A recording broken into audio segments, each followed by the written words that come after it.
Hello everyone, this is the Harry Potter mini album and I am going to start working on the cover, which is two pieces that are 6 3/4 by 10 and your 2 by 10 spine chipboard piece. I like to start mine by covering them in a strong tape, but you can use liquid glue.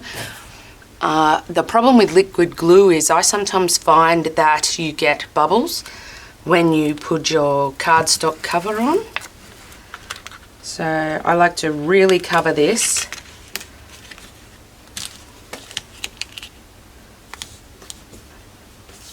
I'm using Sukwang, also known as score tape.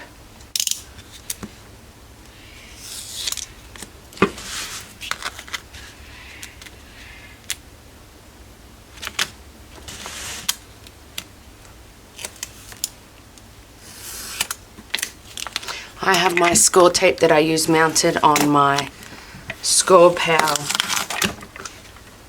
stacker, which just helps me apply my tape.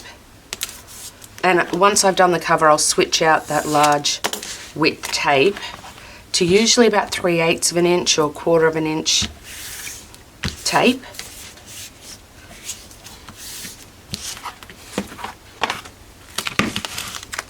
Once I've applied tape to all the pieces, it's very important to burnish tape down to get really good adhesion and prevent lifting.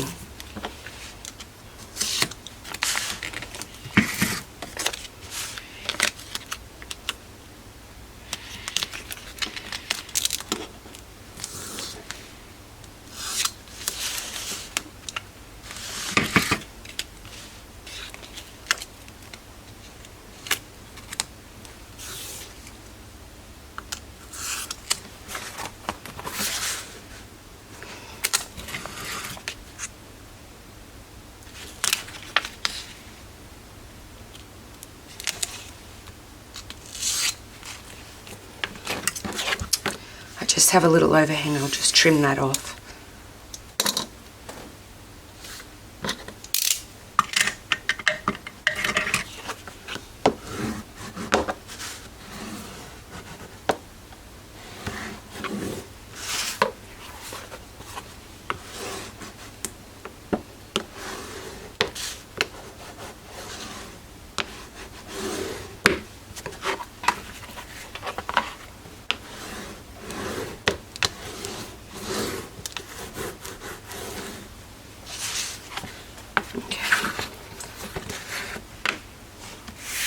I have my cover here. It's 12, one piece is 12 inches by 12 and the other is 7 by 12, and I'm just going to use 1/4 inch score tape and attach them together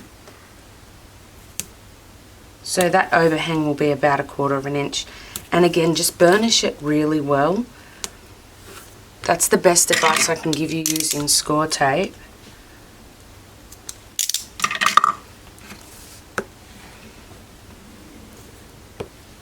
You can of course use liquid glue. Art glitter glue is great, and Couture Creations all-purpose art glue. Again, I've never had problems with bubbling or warping of the paper, but you just need to give it that little bit of time to dry, and again burnish it well.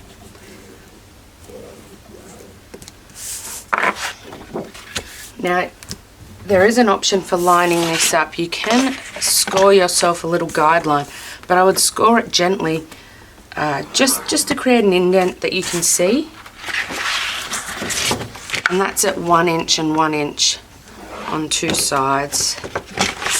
Let's flip that this way.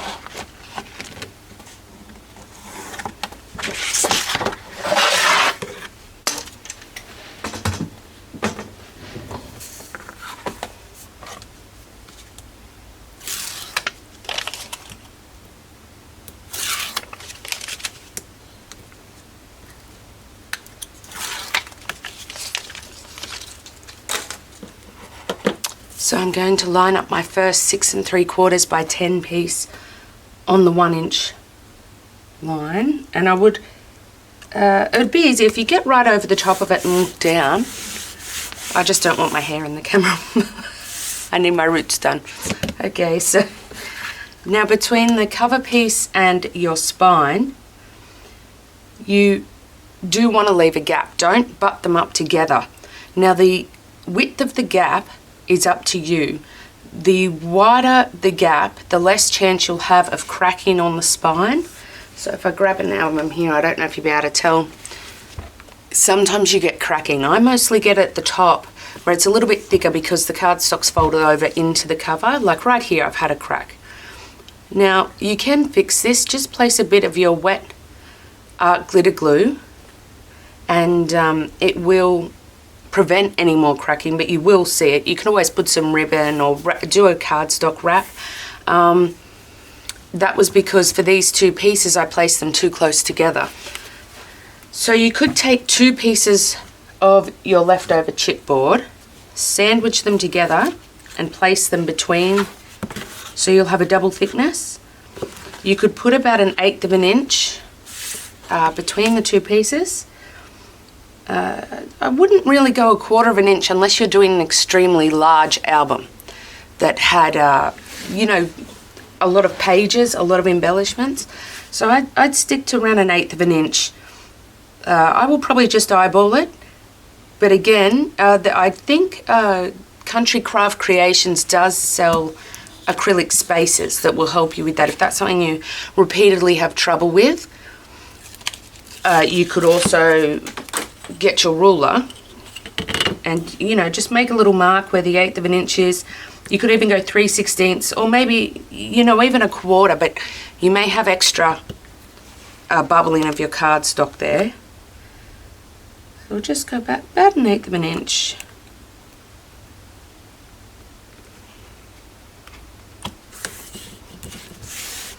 And again, with the back cover piece, you want that 1/8 of an inch there as well.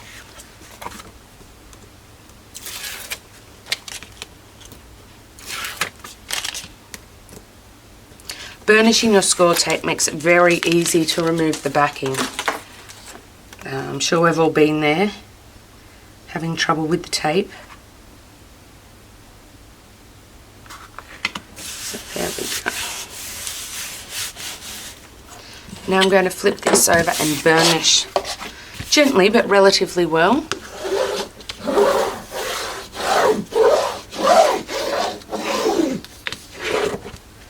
Especially along the join there.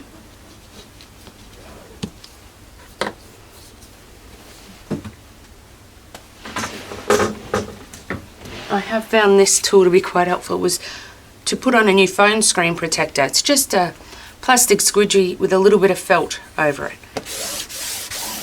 Especially if I'm using white cover, sometimes that can show up a lot of marks, and it's just a nice smooth soft burnish. Now some people get cracking along the edges where you're going to fold over your cover, and to prevent that you really want to burnish the sides down well and almost create a crease. So if I use my bone folder, I have a Teflon one, but you can use any bone folder. There's a plastic one. Just going to find the edge. So find the edge of that chipboard underneath your cardstock and just gently nudge that cardstock down. So what you're, let's see if I can get that on camera, what you're doing is just almost inciting that to want to bend that way. And I'll do the same on the top and the bottom and the other side.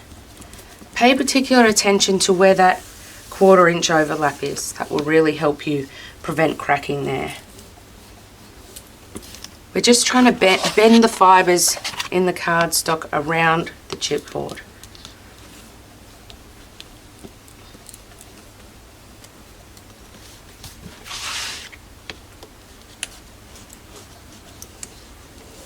There we go. And when we flip our piece over, you don't just want to pull it straight away and fold it. You want to take it easy and just barely pull it up. And again, get your bone folder. And I like the Teflon ones that have the curve. use the curved side if you have it and just slowly entice that cardstock up around the chipboard. Just like that. So we've gone from flat to the table to now this side has a bend. If we do that on all sides, this will really help you with your cover construction and to prevent cracking and tearing. It's not the end of the world. Look, if it tears before you've put your pages in and decorated, you can just rewrap right over the top if it's really going to bother you, or put a little bit of liquid glue. That will also help prevent any more tearing, and just keep these gaps and really work the fibres of that paper. So what I'm going to do is I'm going to take my 1/4 inch score tape, 1/2 inch, sorry, and you again can use wet glue. I'm just going to line the edges of my chipboard with that tape, and I will also line the outside edge of my cardstock. Now if you're using liquid glue, and you can put it along the outside of the chipboard there, but I'd be very careful when you then fold your paper over. When you add moisture to this cardstock, it's going to soften it, and that can be great. You'll get a really nice fold, but if you push it too quickly, too fast, you may tear this cardstock. So yeah, it's just learning what works for you is important too. Some people love only tape, and some people only like wet glue. I like to use a combination. For my pattern papers, I do like the ATG tape, but for camera speed, I tend to use the wet glue while on camera.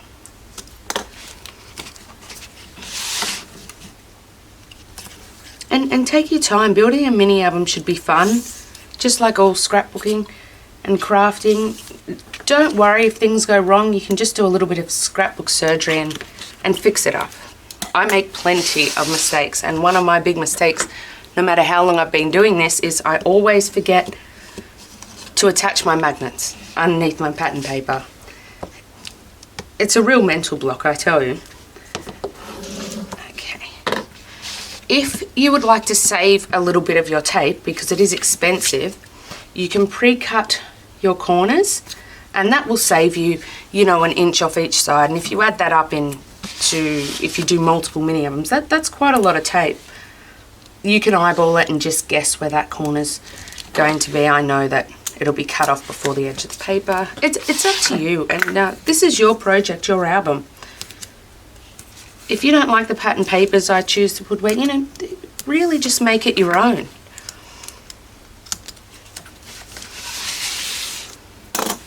And have fun. I've remade albums in the past. I thought I was happy with them when I made them, and you know, looking back as my skills grew, I was like, oh, that's horrible. So, you know, I didn't throw them out. I just remade them, and that's what's great about digital photos. You can just reprint them, resize them, change them to black and white. It's really so good what you can do now. So all my tape is on, and again, I'm just going to burnish that tape down really well.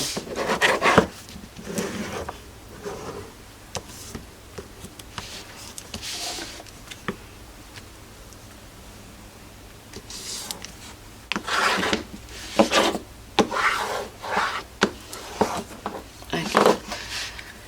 Now, there's a lot of overhang on the corners, and we don't really want that. Now you can eyeball it and just cut a diagonal line, but again, you want to leave about 1/8 of an inch between the very corner of the chipboard, about 1/8 of an inch overhang of that cardstock.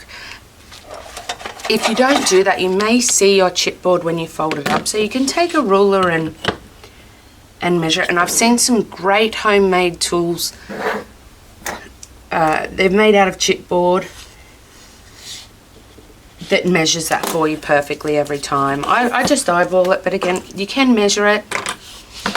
Just cut it off just leave that 1/8 of an inch between the chipboard and an overhang, about an 1/8 inch. You can go a bit more. It's just going to make folding your corners in that little bit more tricky. But don't worry, it'll be great. You know, these are handmade. They're not machine made. They're not meant to be perfect. So take your time. Okay, before we remove the tape backing, just gently see if that paper's ready. If it folds very easily, it's ready to go. You shouldn't get any chipping. If it feels very stiff when you pull it back flush to the chipboard, just work that a little bit more with your bone folder. Just really get that standing upright. And the longer pieces may be a little bit more tricky. Just gently, and work from the center out, and then you'll have a great fold. You can do this in any order you like, but I like to pull towards me. So I'll start at the top, and I'll remove the long side tape first. If you don't do that, when you go to work on the corner, if you start on the sides, which you can do, these are much easier to manipulate, and you need to bend that cardstock in the corner. So I really do prefer to start on the long sides, but again, you work how you find most comfortable. I just flip it round and do the other side. I remove that backing tape and just pull towards me from the center, working outwards, and then again burnish. Burnish everything. That's my rule for a nice crisp album. So when we come to do these corners, I'll zoom in. We're going to do the exact same thing, but first we're going to put a little bit of a fold in this paper. So I'll try to get a clear shot for you. There we go. Okay. So I'm going to remove my tape. It doesn't matter if it's folded, you know, just underneath that. Just wiggle it out and burnish that down. So I'm going to place my bone folder on the top crease up here that's already folded over. And I'm just going to sort of squish it and pull it towards me. This sort of motion. Just squish it down and then curve and pull towards me. And you'll end up with a tiny, very hard to focus, a tiny little fold there. Almost like the tiny corner of a pocket.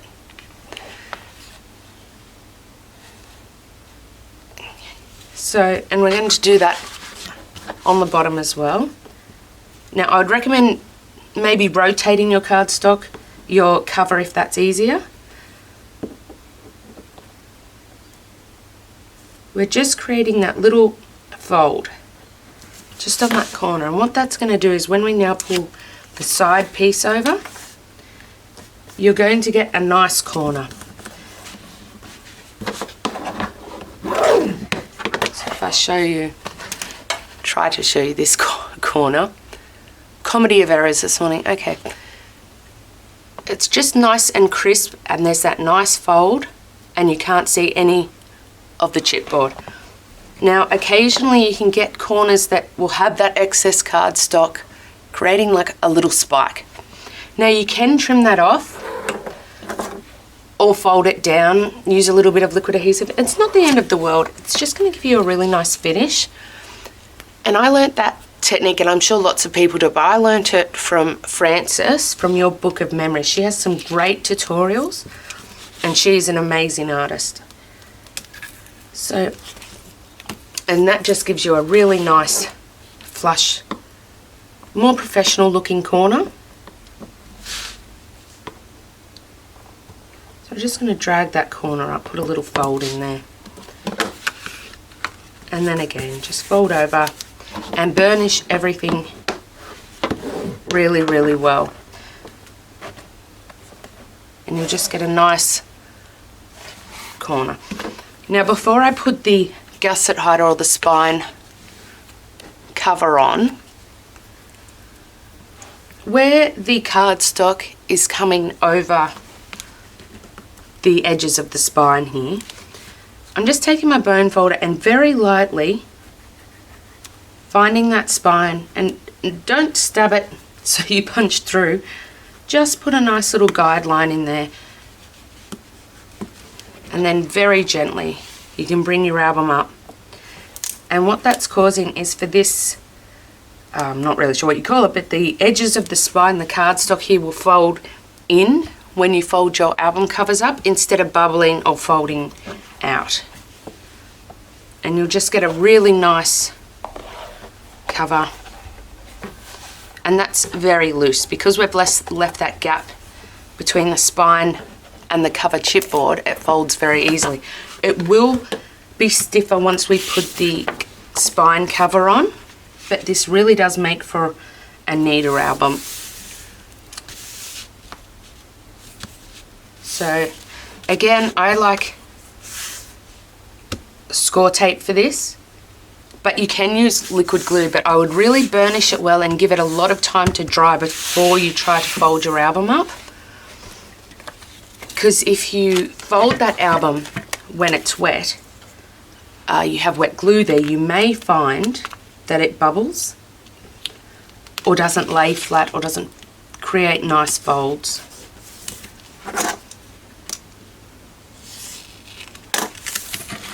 And you don't have to use this much tape. You can just go around the 4 edges of this piece with your 1/2 inch or 3/8 inch. And then what I would do is place tape on either side of the cover and the spine here. Just place 4 strips down right where the cardstock is going to meet the chipboard. That will hopefully help you prevent bubbling. Because again, not everyone has the big thick score tape, and using the thinner score tape you will use quite a bit of it. You know, that's excessive, so I'll just place 2 little bits down the bottom here and one down the middle.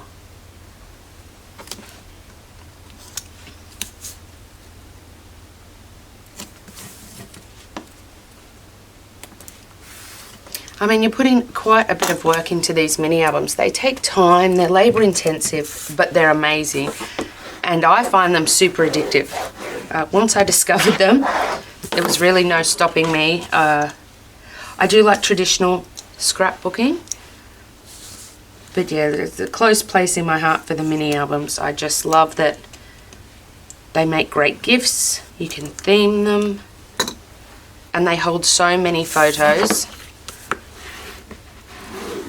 Before I had my toddler, most of my photos were of my pets and holidays, but now I just have thousands of photos of her like a crazy mother. So yeah, we're going to attach this down, and this gusset piece is 9 3/4. Now your cover will be 10, so there will be a tiny bit of a gap, and what you want to do as best you can is just try to get it even top to bottom, because our base pages will be 9 3/4 and they will line up to the edge of this.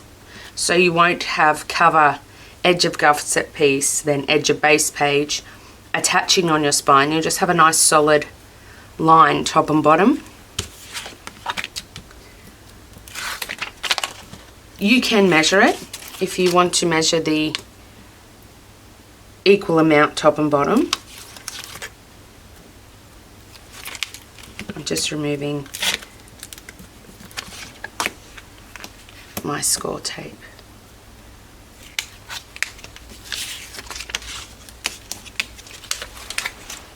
Okay.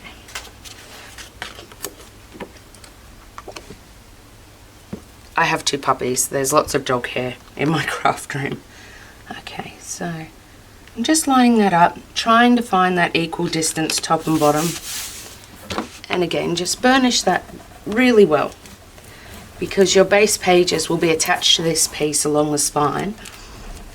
You could use some Tyvek. I do like using Tyvek on very large albums where you've got a 4 or 5 inch spine. But on these smaller mini albums, I've never had a problem with ripping that I couldn't quickly glue back in. Okay, so again, I'm going to place my bone folder down. I'm just trying to find that divot where the spine is and gently ease the fibres of the paper down so that they want to fold that way and they don't want to bubble up.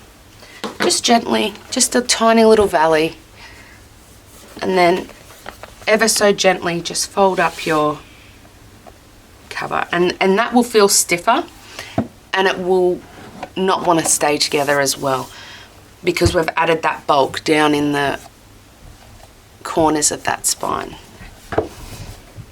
But again, that is going to reinforce your spine as well, having that cardstock on the outside and the inside. So that's it, that's our cover construction. And we'll go on to the front inside cover here. Now, you can decorate the outside of your cover. And I'd remind you, if you're going to use a ribbon closure, place your ribbon down before your pattern paper. I have made that mistake. You can do it the other way around. You can attach the ribbon on the inside or the outside. And I would recommend pulling from the pattern paper packs the cover that you want. So choose 2 pieces of paper with whatever design that really speaks to you, because most of the time if you have this on a shelf or on a table or as an art piece, you're going to be looking at the cover. So pull those pattern papers out now before you do the inside of your album so that you don't accidentally cut into them, because I have also done that. It will still look great anyway, but that's just a little hint. Okay, so let's go on to the front inside cover. Okay, so I have my front inside cover pieces, and the way we're going to attach these is this is a base, what I call the base flip. That's going to attach at the top. We have the large left flip, and if I've got left or right flip, the direction, so left, right, top, bottom, that indicates where we're going to attach it in our album. So this one will attach on the left side and will open up like so. Inside this flip we're going to have a pocket on the inside, and on the top of this flip we have left flip front, and this is a photo mat flip, so there'll be a photo on the inside. That's going to attach again on the left side, and we're just going to center that, so you'll see when we get to it. So the first thing we will attach is the base flip. So you'll need to score this.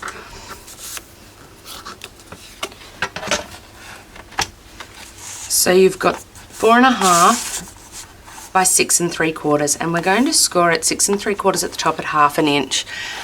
Now I'm right-handed and I find it very difficult to hold my paper still and score over the top, so I just score on the other side of my scoreboard.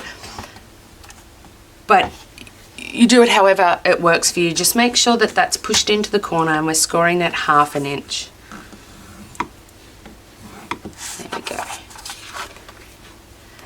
Now the left inside pocket piece, we're going to score that 7 inches on the top at 1/2 inch, and I'm going to rotate that 3 times. Just any direction's fine, just pick a direction. You'll have 2 short side scores and a bottom side. The left flip front, you can really choose how you want your orientation for this. So this will give you a photo mat of 4 1/4 by 6 1/4, which will perfectly mat a 6 by 4 photo. You won't have to trim it. So if you have, like myself, I take a lot of photos on my phone and most of them are in the vertical orientation, so you could score that at 5 inches top at 1/2 inch.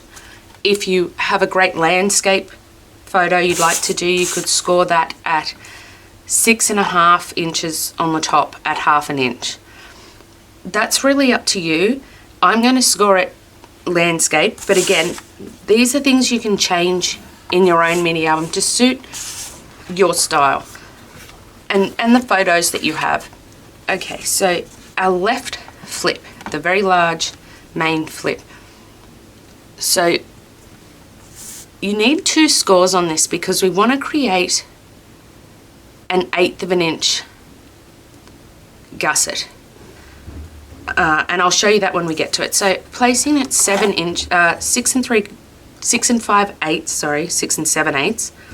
Goodness me, it's early. Along the top, and you're going to score at 1/2 an inch. That's going to create your attachment to the base page. And then just 1/8 of an inch over. So if we score on the normal side of your scoreboard, it's just 1 notch past 1/2 an inch. And that will give you double score lines.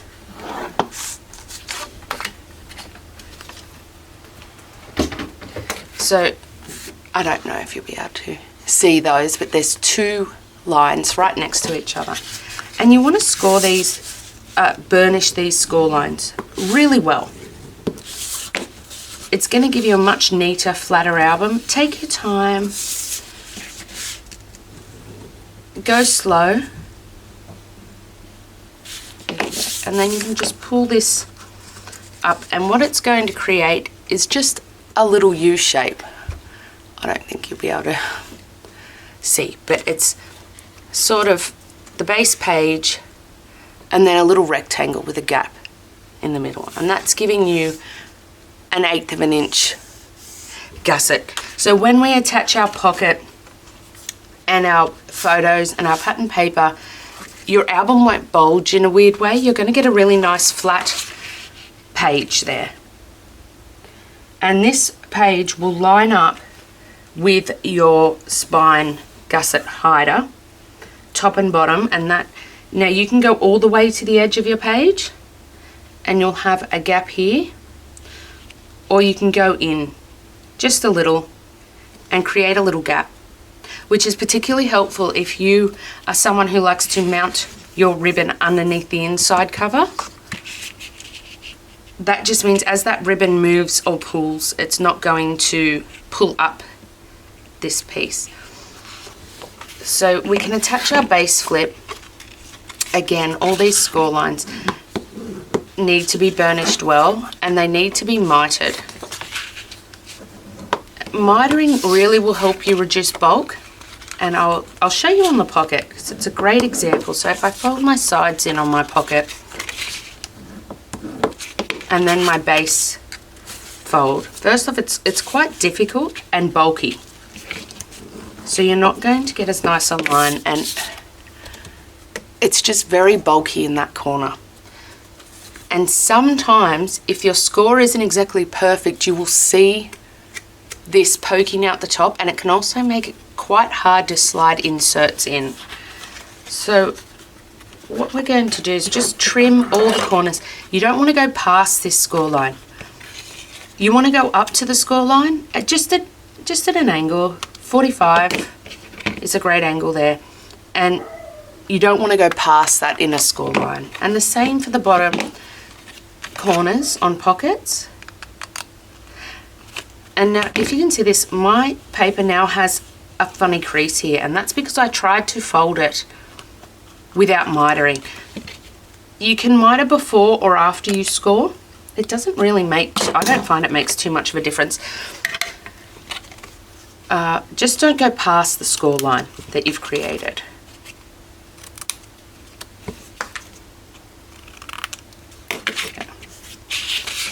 You can stop a hair before the score line, but really don't go past it. And as we add more and more things to our albums, and each piece of, each of our base pieces could have double matting, pattern paper, embellishments, it's going to create a lot of bulk, and you may get warping in your albums. Now, when we get to the large flip with the 1/8 of an inch gusset, you don't want to cut into this gusset. Leave this spine piece, this mini spine, intact. We are only going to miter the 1/2 an inch hinge. So just up to the first score line, Your page will still attach, but it just might look a bit funny on the corners. I mean, to be honest, we are probably the only ones who are going to look at our albums and be like, oh no, you know, I see that. Most people will not see any mistakes you make, so don't be too hard on yourself. You know, if you don't want to waste a whole nother piece of recutting a whole nother piece of cardstock, it will still work, but you'll just get that much neater look if you don't miter past that line. Now, you can attach the flip before or after the base flip. It doesn't really matter. This is going to be what I call free hanging. You know, it's really up to you. It may be easier to attach your large left flip because you can line the edge of this up. So I'll probably use score tape and wet glue potentially would be the best. That's what I do in my personal albums that I don't film, but for expediency in filming I'm going to use wet glue. Wet glue also gives you a little wiggle room.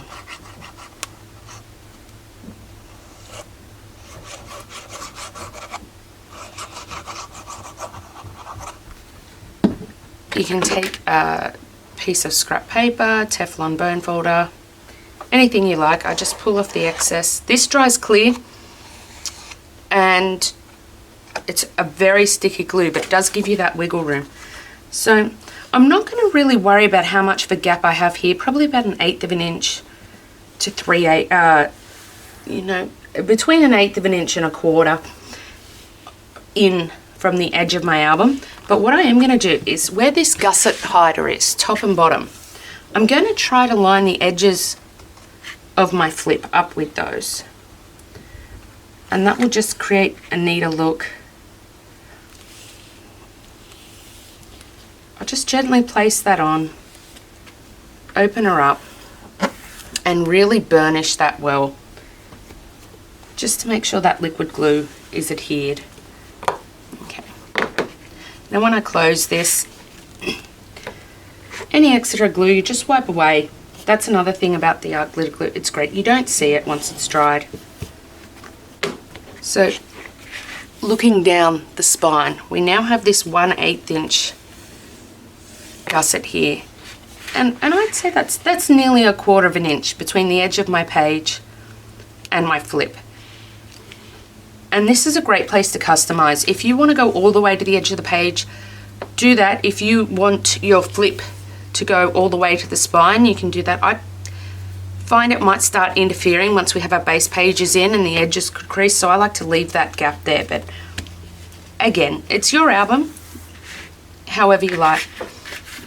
Now when I attach my base flip, and this will not be magnetized, and we're going to place our pattern paper underneath this. So depending on where you place this, you may need to adjust the size of your pattern paper. But again, I'm just going to line it up with the top of that gusset hider on one side, roughly in the middle. And just make sure that I've got a nice flush top there. And then we can attach that down.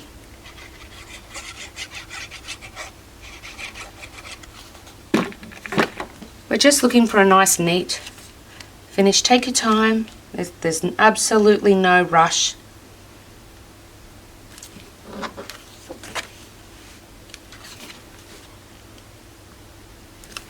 And again, get right over the top, right looking down, so you can really see if that's lined up. And just burnish that well. I don't think mine's exactly even. Let's pull that up. Again, it's difficult for me. I can't get completely over my project. So you can place a magnet here on the back and on the back of your flip. I don't think it needs it because we are going to magnetize the left flip and the front left flip will both be magnetized, and they will hold down that base flip. But if you'd like a magnet there, you could definitely place one underneath this. So I have my left inside pocket. I like to fold my side of my pockets in, then my base. And when that's adhered down, you'll get this little gap. And that means that when I slide my inserts into this, I'm not going to have as much trouble when this is adhered down, because sometimes if you attach the bottom, then the sides, this creates a little lip. So when you slide your inserts in or tags, sometimes they get stuck. So I like to place the bottom on top of my two sides. So my sides in, then my bottom up. And that is going to attach on the inside of your flip, right there. Okay, so again, you can use score tape, wet glue, a combination. I would not use ATG tape to attach base pieces.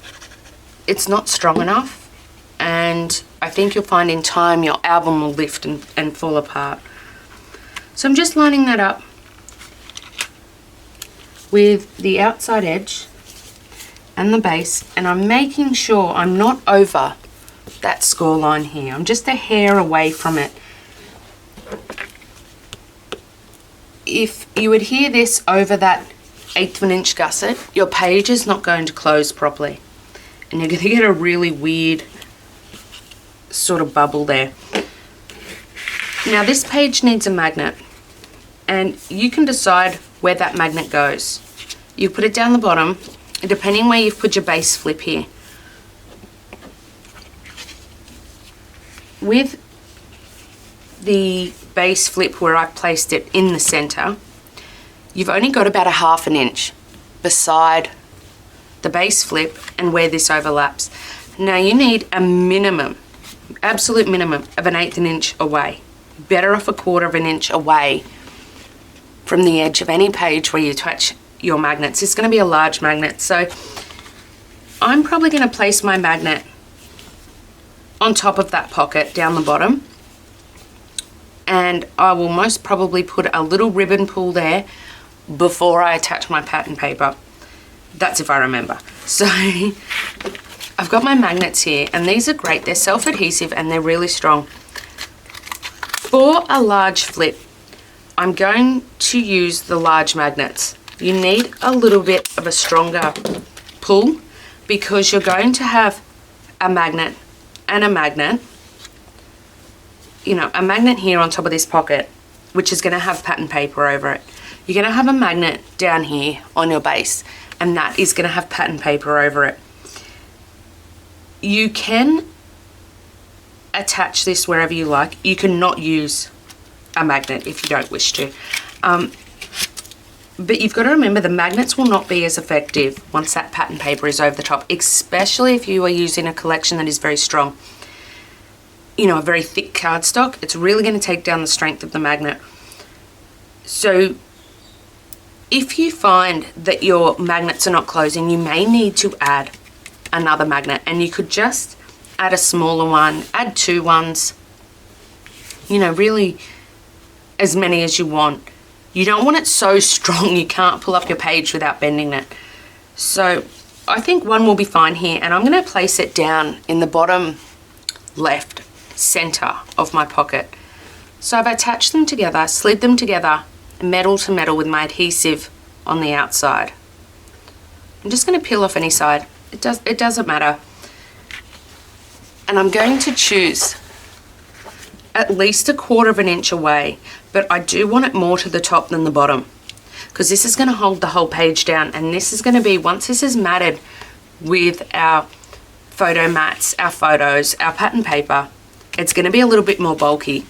So I don't want it all the way down here, and this will be completely pushed up.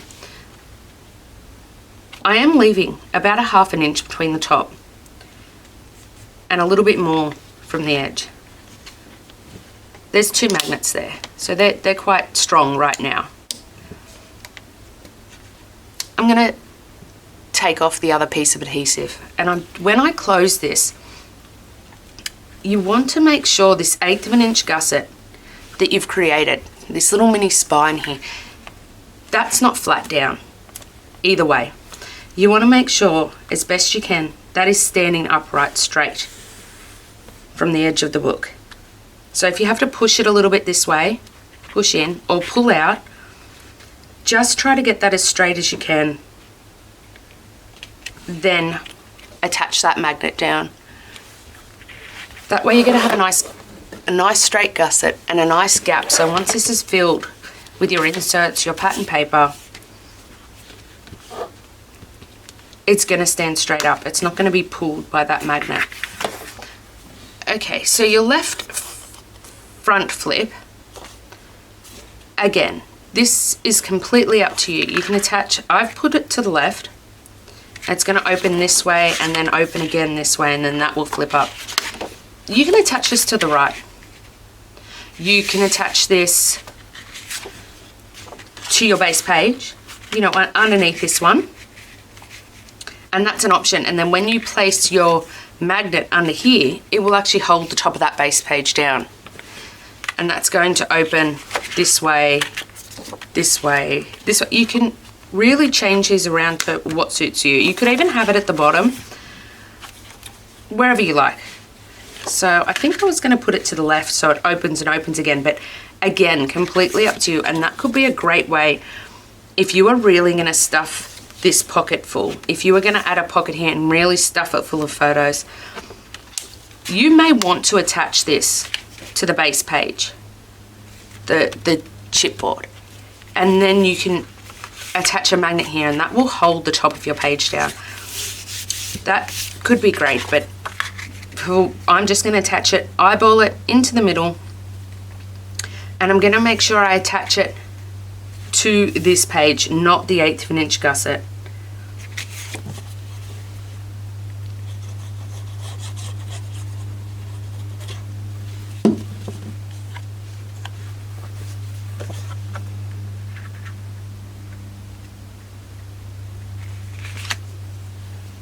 I put it slightly more to the top. It doesn't really matter. You know, this is your album. You can eyeball it. This particular flip is not going to interfere with placing your pattern paper. So you can place this in any position you like. What I will take, because this is not going to hold my base page down, I just want to hold this flip down. I'm going to use the smaller magnets. It doesn't need to be quite as strong. It's not going to hold all that much weight. So this is a great use for those smaller magnets.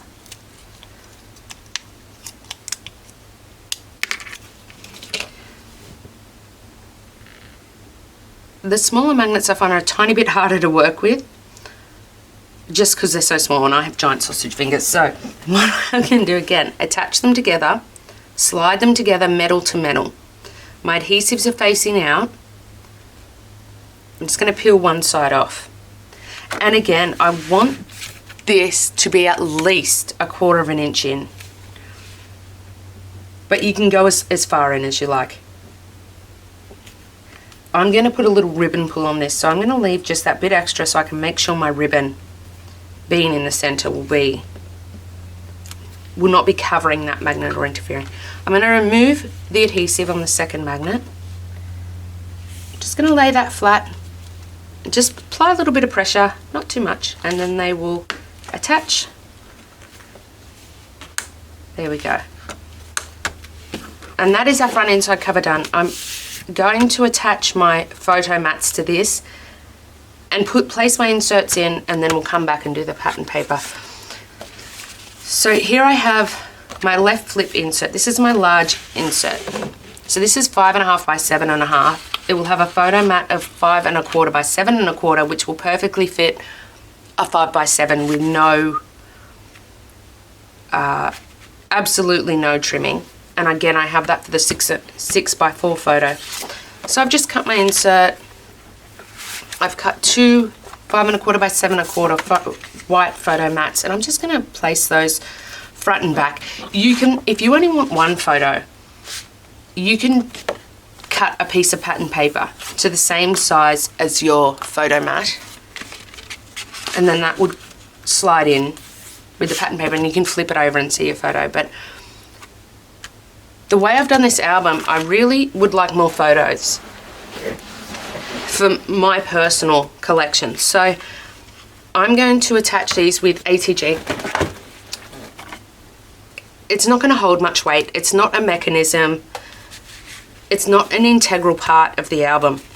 So for photo mats and pattern paper, you can absolutely use ATG, normal tissue tape, glue stick, funky glue stick, whatever you have in your stash and whatever brand you prefer to work with.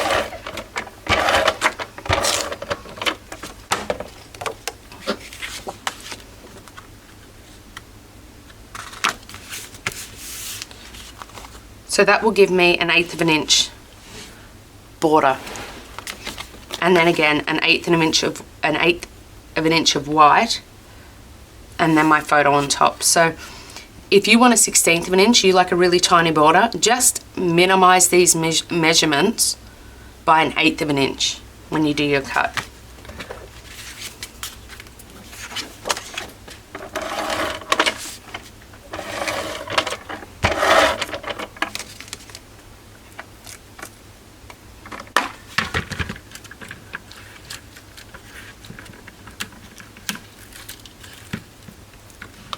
I don't know how I have done this.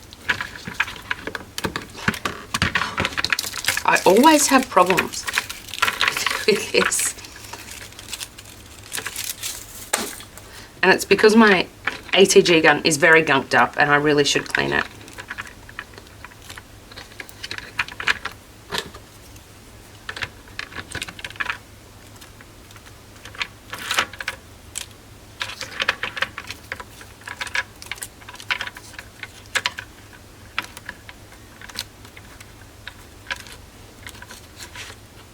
There we go.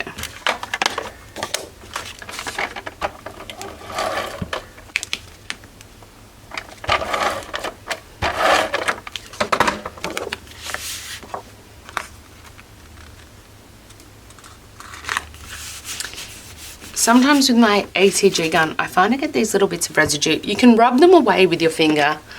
I quite like the glue erasers. I think they're made of rubber cement. They're really good and they're gentle on the paper, especially being on an edge or on a corner where rubbing with your finger might bend that corner. I find that's a great way. I'm just going to sit these in here for now. I've done the same with an insert that will hold a 6x4 or 2. You can do 1 or 2.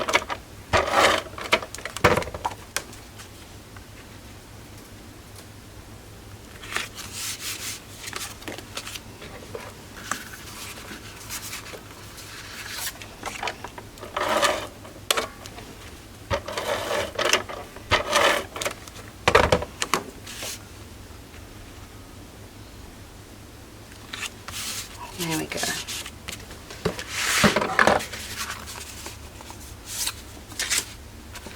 Now with your base flip, you can put pattern paper here if you'd like that, or you could do 2 photo mats on the inside of that there. So what I would suggest, if you would like a magnet, be aware if you are going to magnetize this down. If you place your magnet on your base cardstock, then you put a photo mat, then you put a photo, and you have a magnet down here with pattern paper over it, that magnet, especially a small magnet, now has to work through 3 layers of paper. So if you are going to magnetize this, what I would recommend is don't place it on your base cardstock. Put your photo mat down, place your magnet, and then you'll only have your photo, and especially some photo papers are quite thick. So it will only have to go through your photo paper and the pattern paper, the strength of the magnet. So it is up to you, and if you're giving this as a gift, they might be like, oh, there's a magnet there. Can I place my photo over it? The answer is yes. But be aware of that. I'm not putting a magnet because this base page is going to hold that down when I open my album. Nothing's going to fall out, so just keep that in mind. It's completely up to you what you want to do here.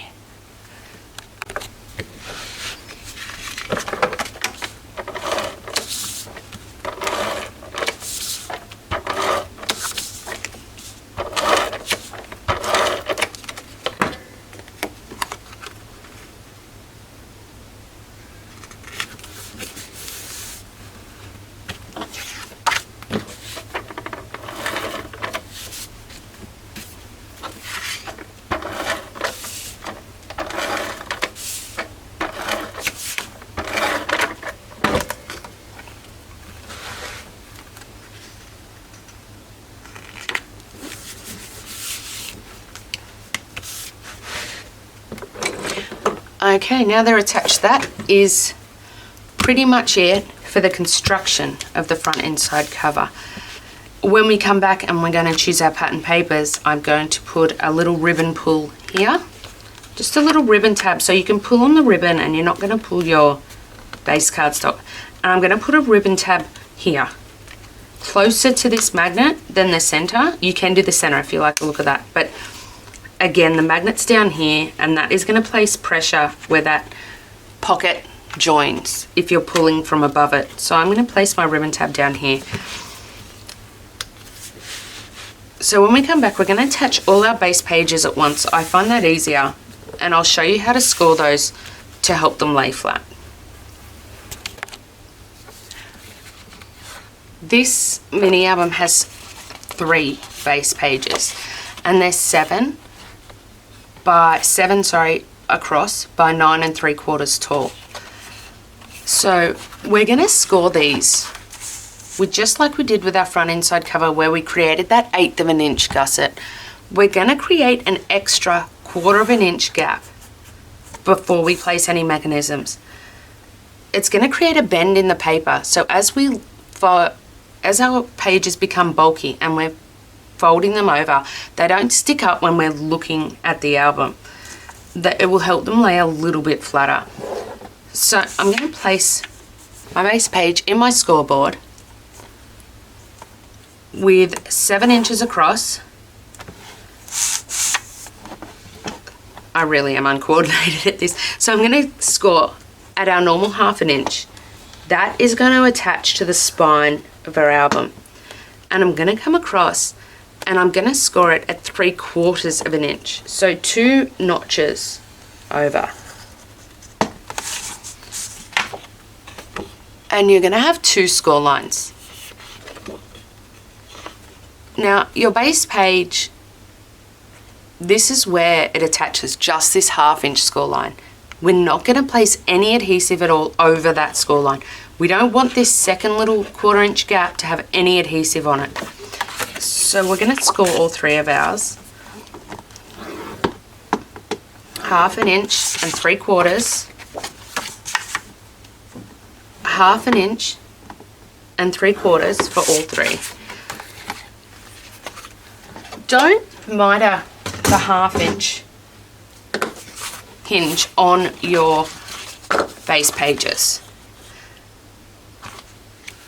You could if you wanted. If you were going to place strips of pattern paper in between, the issue with doing that is it starts to look a bit messy because you've got all these weird diagonal lines attaching. You only want to miter things you can't see. That's why I don't miter waterfalls, because you're going to see that line. It's your album. If you want to do that, you do that. So we're just going to really burnish these score lines, and you want to burnish them both ways. So whereas normally we're folding in on the mountain, per se, the bump of the score, you want to do that at first so you get a nice crisp line. But these pages, once they're attached, they're going to fold both ways. So you really then want to fold backwards against that score line and burnish again. You're trying to just get those fibers really loose, because you want these to be able to easily bend without ripping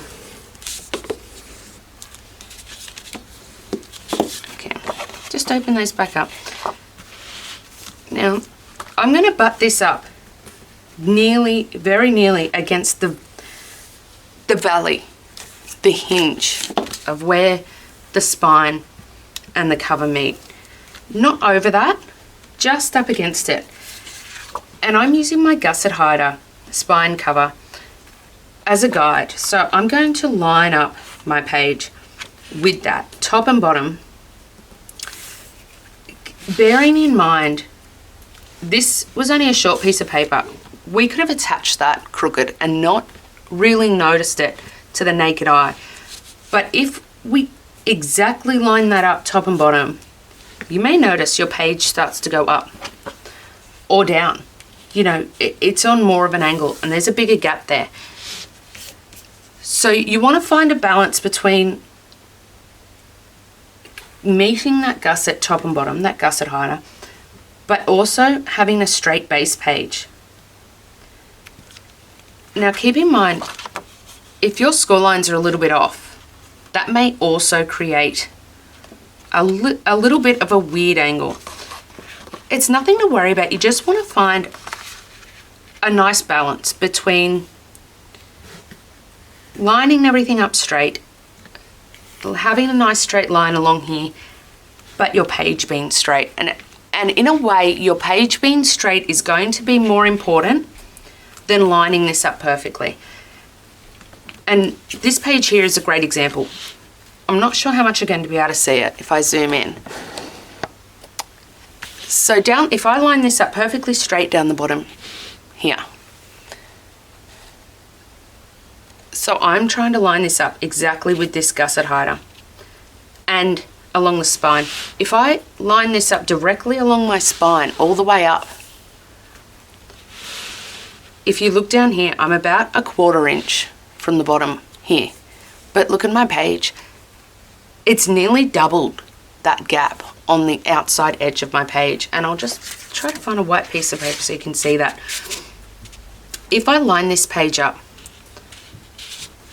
with the hinge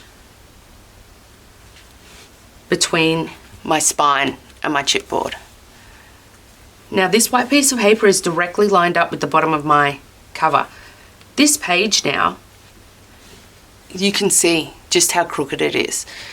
So you are better off, the long and the short of it is, you are really quite better off having a little bit of a gap here between the edge than having a really crooked page, because as we're going to use this first page to line up our other pages, so you really need to get the first one as straight as you can.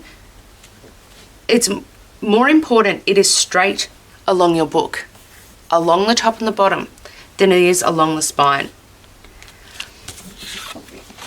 You can use score tape for this, or liquid glue, or a combination of both. A combination of both is great. The score tape will stick immediately, but with wet glue on top of it, it will give you that tiny, tiny bit of wiggle room. So you can take your time straightening it up. But you will also have the added strength. So this page is a really good example because it is quite crooked along this spine. So this is the edge of my spine here. At the top, that's an 1/8 of an inch gap between the edge of my page hinge and the spine. Down the bottom, there is barely a gap, maybe a 1/16, if that, just a hair. But when the page is in, I've got a straight line along the bottom and along the top. So that was actually a really great page to show you that. And take your time, line it up. Now this little 1/4 of an inch gusset is going to work so as these pages get bulky, when it's this way, it will bend up and create that gap so it sits flat. When we fold this way, it'll push back that way and create a gap. It will not ever be completely flat. You need to use a lay flat method for that, but it will be fairly flat, that you're not trying to look at photos with a page on a huge angle. So we're going to do the same for our other 3 base pages. If you've taken your time with that first page, you should be able to attach these fairly easily now. That first page should be a straight guide. So again, I'm just going to burnish both of those score lines, both ways. Okay. Now, excuse me. When we attach this base page, if this one, the first page we put in, is really straight, you can just butt this 1/2 inch hinge up against that join. And like here, this is now straight. If this page score lines are a little bit wonky or you haven't got the first page straight, it's fine. You may just have to adjust this up or down. But this is pretty much great. So I can just take my glue or my tape,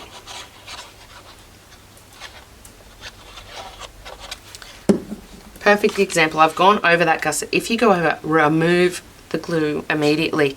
You do not want this to stick down, this gusset, or it won't work and your page will potentially tear up. So I'm just going to butt that right against that first base page score line where it's coming up, because that's given me a really flat second page. And that's what happens if you really take your time with the first page. The others should just really easily adhere down and fall into line. Burnish that well. The more you burnish and press those paper fibers together, the better adhesion you will have.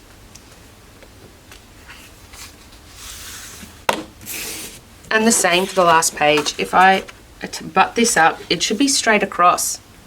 And this one is. So that, I really can't stress enough, take your time with the first page. It's not the be all and end all, but it will really make attaching the other pages go quicker. And in an album with a bigger spine and more base pages, you may need to make tiny hair width adjustments.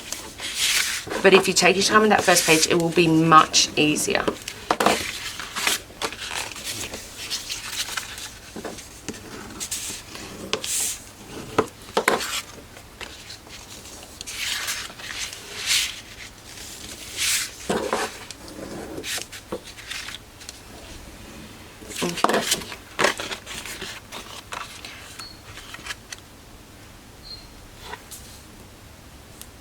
There we go. That's going to be a perfect fit as well.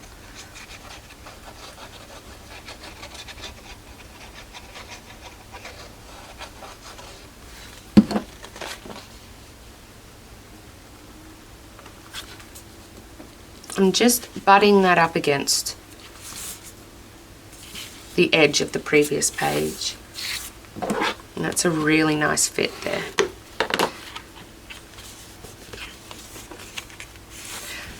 There will be a 1/2 inch gap now between the back cover, and that's great because we're going to have pretty bulky pages.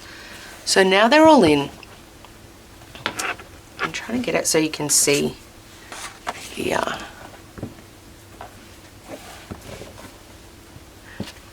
So it's 1/2 inch, 1/2 inch, 1/2 inch, and 1/2 inch from the front and the back. Now, because we had to leave such a gap here at the top, the back also is going to have a little gap. If you would like to cut strips of pattern paper or ribbon and place down these 1/2 inch gaps, just be aware of that, and you know your pages are going to be the inner ones. So between pages 2 and 3 is going to be exactly 1/2 inch. 3 and 4 will be exactly 1/2 inch. But when you get to the back and the front, you really need to measure yourself because that will depend on how you've constructed it. So if I was going to leave a gap with my, no gap with my pattern paper, I would not use a 1/2 inch strip. At the top here, it would be 3/8 of an inch. But at the bottom, it would be 1/2 inch. So you'll have to measure that out and cut that depending on your album and how you've constructed it. So next we're going to work on page 1. Okay, page 1 is quite simple. We're going to have an insert, which will be your 6.5 by 4.5, with a 6 1/4 and 4 1/4 mat on both sides. We are going to have a pocket, a base page pocket, and a page 1 flip. Now I'm going to mirror whatever I did on my front and side cover. So for me, I'm going to have my flip this way, opening this way with a magnet. Now it will be slightly narrower of a flip. It will still hold your 6 1/4 by 4 1/4 photo mat with a 6 by 4 photo, but it will be narrower than your front inside cover photo mat. So, which you can have pattern paper both sides of this. You don't have to put a photo mat there. If you do, it will be a wider photo mat. So it will be a 4.5 by 6.5 photo mat on your front inside cover. I think I forgot to tell you that. And you will need a 6 1/4 by 4 1/4 photo, or you could double mat it. It's up to you. Okay, so this, however, will be a normal 6 1/4 by 4 1/4 photo mat with just a base page pocket. And the magnet will attach over here, and it will keep every insert that you have in your pocket or tag or memorabilia will be held in by this flip holding it down. So super simple again for our pocket. You've got your 7 1/4 top. I'm wondering if that should be 7.5, just a second.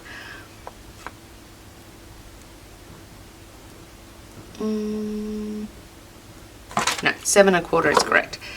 So we're going to score at 1/2 inch, rotate once, 1/2 inch, rotate again the same direction, either clockwise or anti-clockwise, whatever you choose, just keep going in that direction. So we have 2 short sides scored and our long side scored. And while we're here, we will take our page 1 flip. Because I'm doing my flip opening to the right, I'm going to line it up 7 inches along the top, and I'm going to score at 1/2 inch. And I'm going to mite my corners just up against that score line. And on our pockets.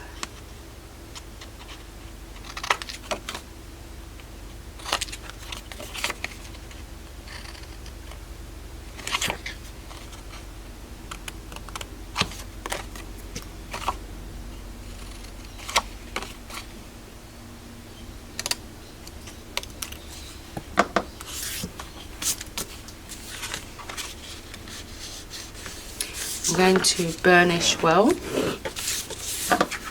on those score lines, and I like to do the sides first.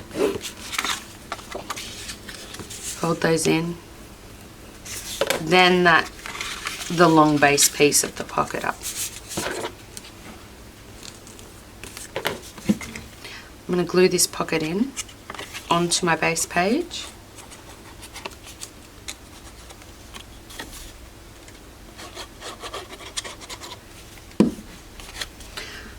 I'm going to line this pocket up with that outside corner and edge of this base page. Press it down. I'm just going to make sure, again, I'm not over that inner score line.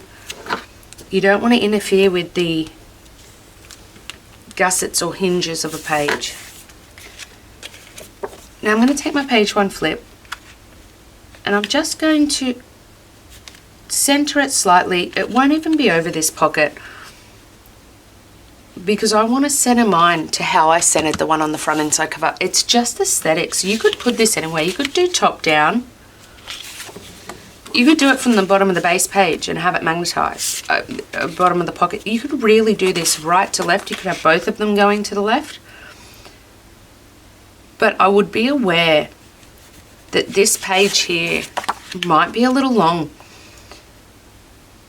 Now, if you're going from right to left, that won't matter, but it will matter if you choose to go this way, because it will overhang your base page, and you can have that if you want, but then when you fold, your album is folded up, it may overhang the edge. You can trim this down if you want to trim your photos. I'm just trying to make it as easy as possible. You don't have to trim as many photos, especially giving this as a gift.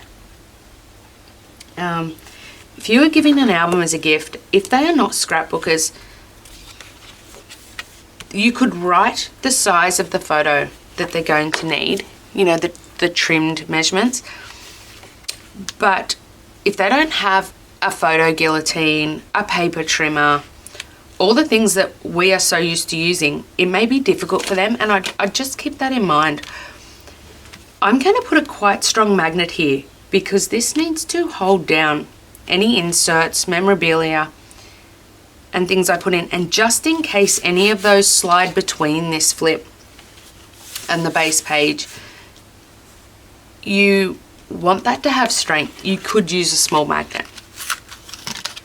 Now, if you are going to put a photo here, just remember, make sure your magnet is placed, you place your photo mat, then your magnet, so that it's one less piece of cardstock that magnet has to work through.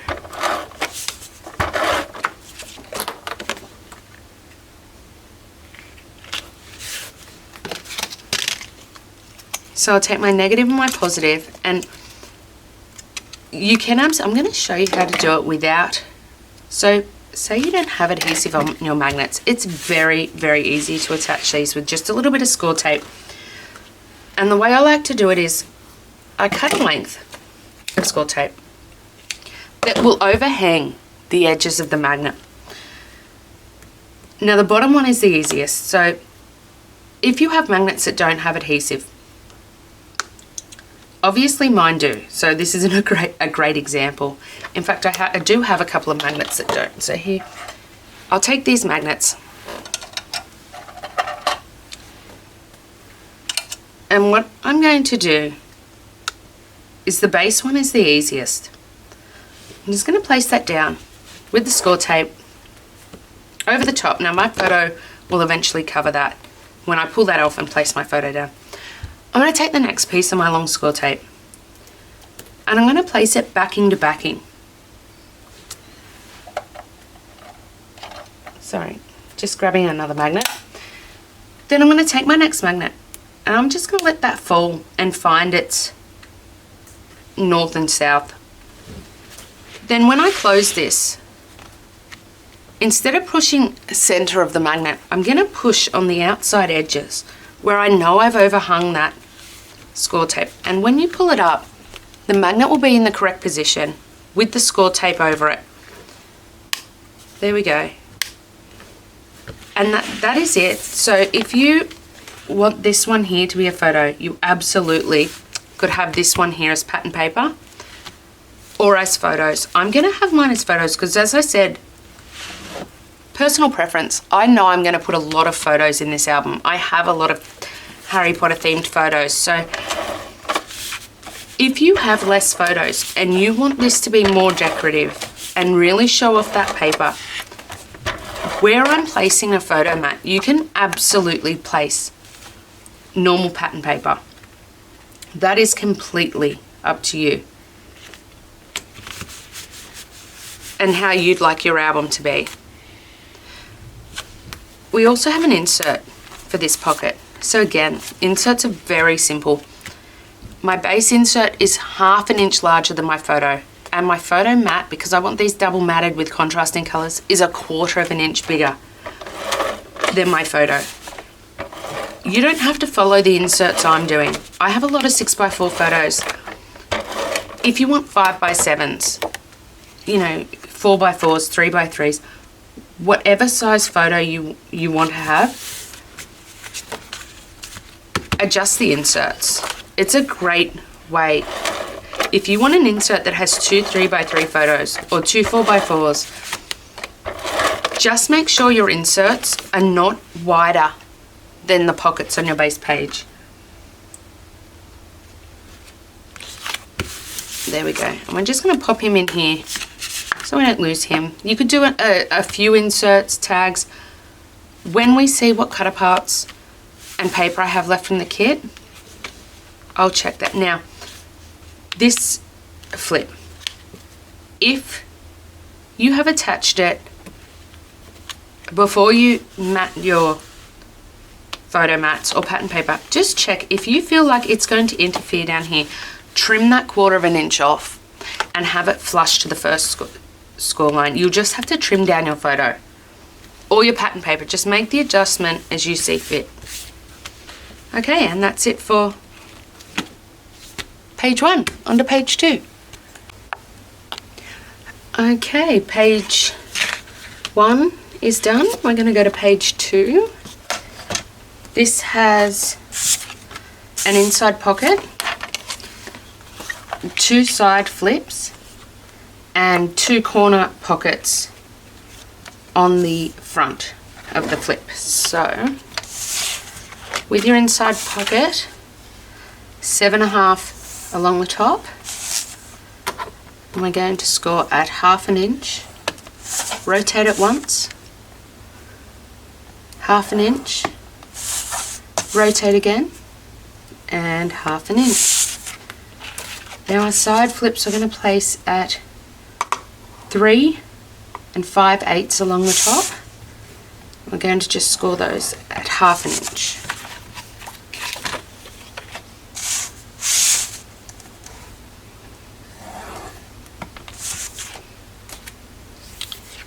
Now you can diagonally cut your corner pocket first. I'll do it that way to show you. The easiest way is just in your paper trimmer. I just line up one corner with the track and the other corner. It's easy to do it with the trimmer down. You can line up that guide wire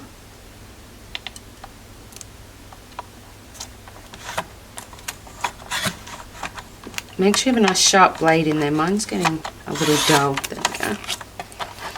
But that won't matter because we're going to trim that off. And when you place it in, the only issue with doing it this way is you need to score it at 1/2 inch on the 2 long sides. You just have to get your bone folder in. Doing it this way, it's probably easier to score first on 3 sides at 1/2 inch and then slice in half. Just going to have 2 little tiny corner pockets there. So now to miter these pieces,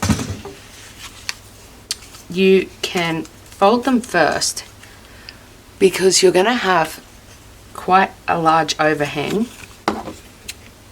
or you can just miter up to that score line, fold it over, make sure you can't see it.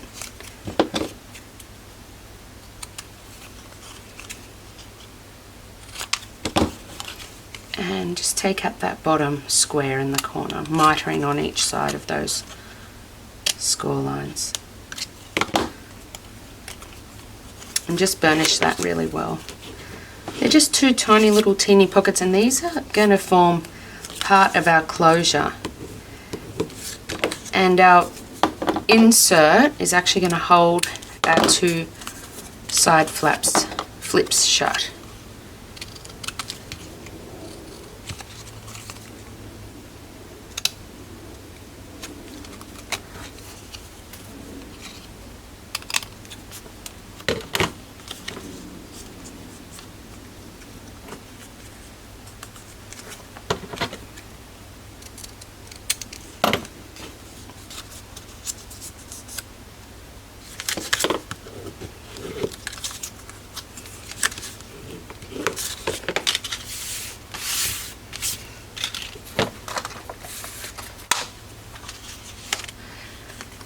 You need to attach your side flips before you attach your inside pocket. So we're just going to miter, fold and burnish that score line.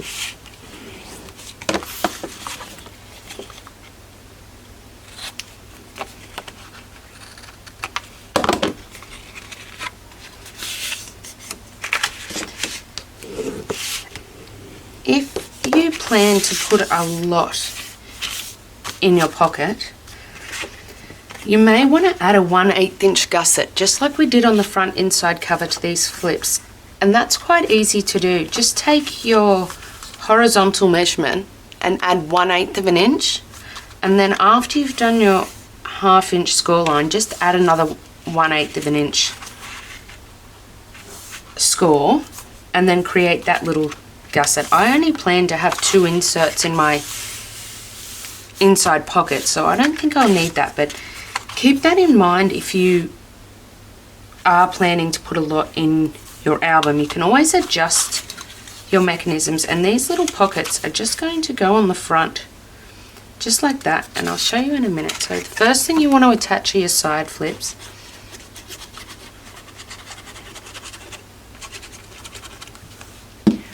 And we're going to attach this. Remember, don't attach it to that 1/4 inch passed into that 1/4 inch gusset. You just want to butt it up right against the first score line there. Just line it up top and bottom. Place that down. And just burnish that well. And the same on the other side.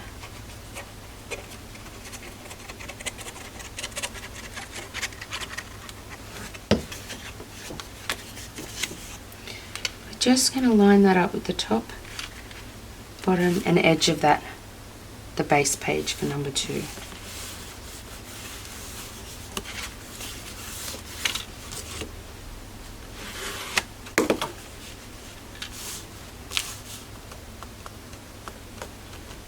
Just making sure they're lined up nicely. We can attach our little corner pockets, and these should be even on both sides, so it won't matter how you've cut them.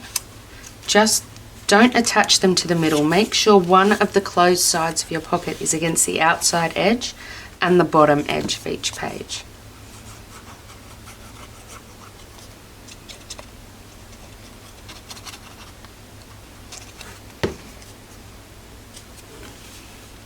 And we're just lining that up on top of that flip on the outside edge and the bottom edge. If you're using liquid glue, you may want to hold it for just a second, applying some pressure, and repeat that on the other side.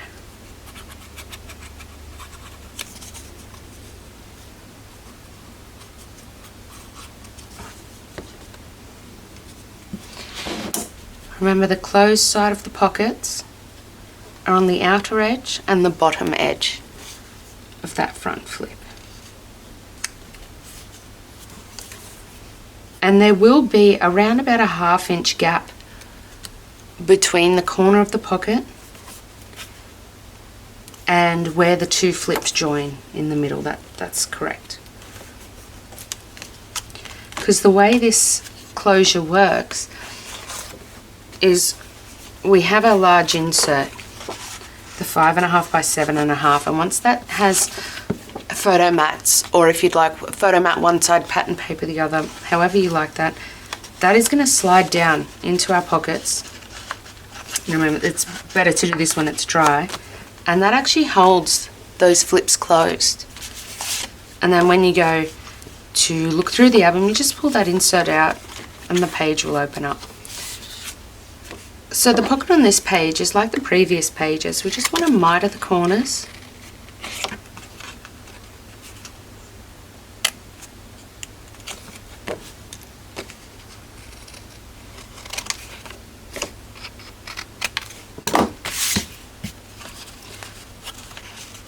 Burnish those score lines well.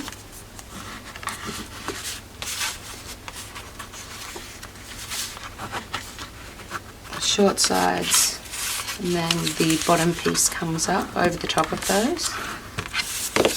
This is a great example. I didn't quite miter this corner well enough, and I'm not sure if you can see, but there's a tiny little tab sticking out. That's quite easy to fix. Just sparingly, tiny bit, trim that off. There we go.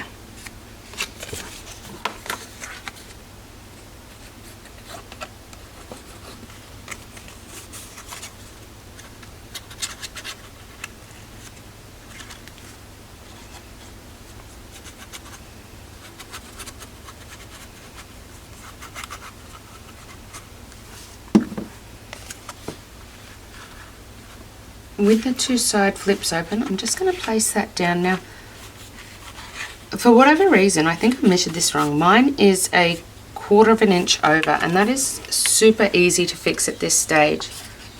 A little bit messy, but you can do it. If that happens to you, if the measurement's ever wrong, just line it up and just bring that score line in. You don't have to cut a new piece, just trim back up to that line. You're just going to have a deeper fold on this side, and that's perfectly fine. Now, if you're very short on a pocket, you can leave it like that, but I would mat your pattern paper first and then mount the pocket in the middle rather than to one side. It's going to be much harder to fix if you're short on a pocket rather than long. And that works the same for any flips you do. If your flip is too large, you can bring that score line up if you haven't adhered it down properly. But you're going to have a really hard time if it's too short. You can do it. You just have to adjust all your measurements. And I'm just burnishing all of that really well because I've used liquid adhesive. There we go.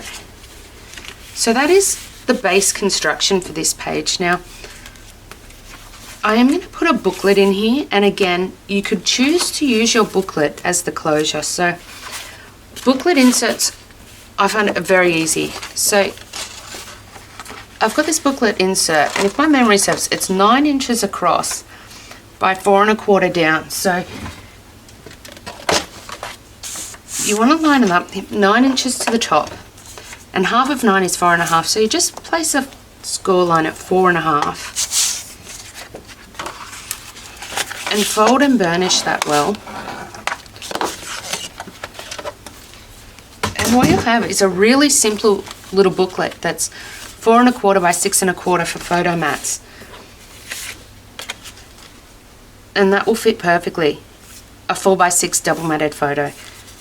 I'm going to leave the front of mine for pattern paper, and you can use this booklet to close this, or the 5x7, or the normal 6x4 insert.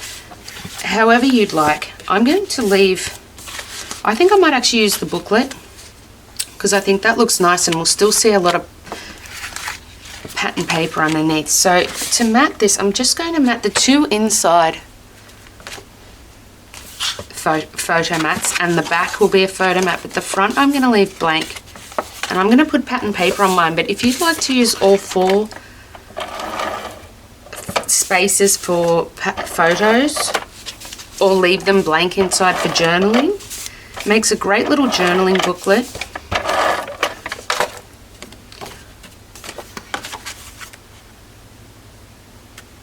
So I'm just leaving an 1/8 of an inch roughly all around the edge of my photo mat. And then that will perfectly fit a 6x4 photo with an 1/8 of an inch white and black on all sides. I really like it when I don't have to trim my photos, or when giving it as a gift. If you give these things to these mini albums as a gift to someone who doesn't scrapbook, they're not going to have paper trimmers, photo guillotines. You can write the size of the picture on there, but that's a lot of work for them. So I like to try to keep standard sizes if I know I'm going to be giving something as a gift. So that's your 4x6, 5x7, 4x4, 3x3, 6x6.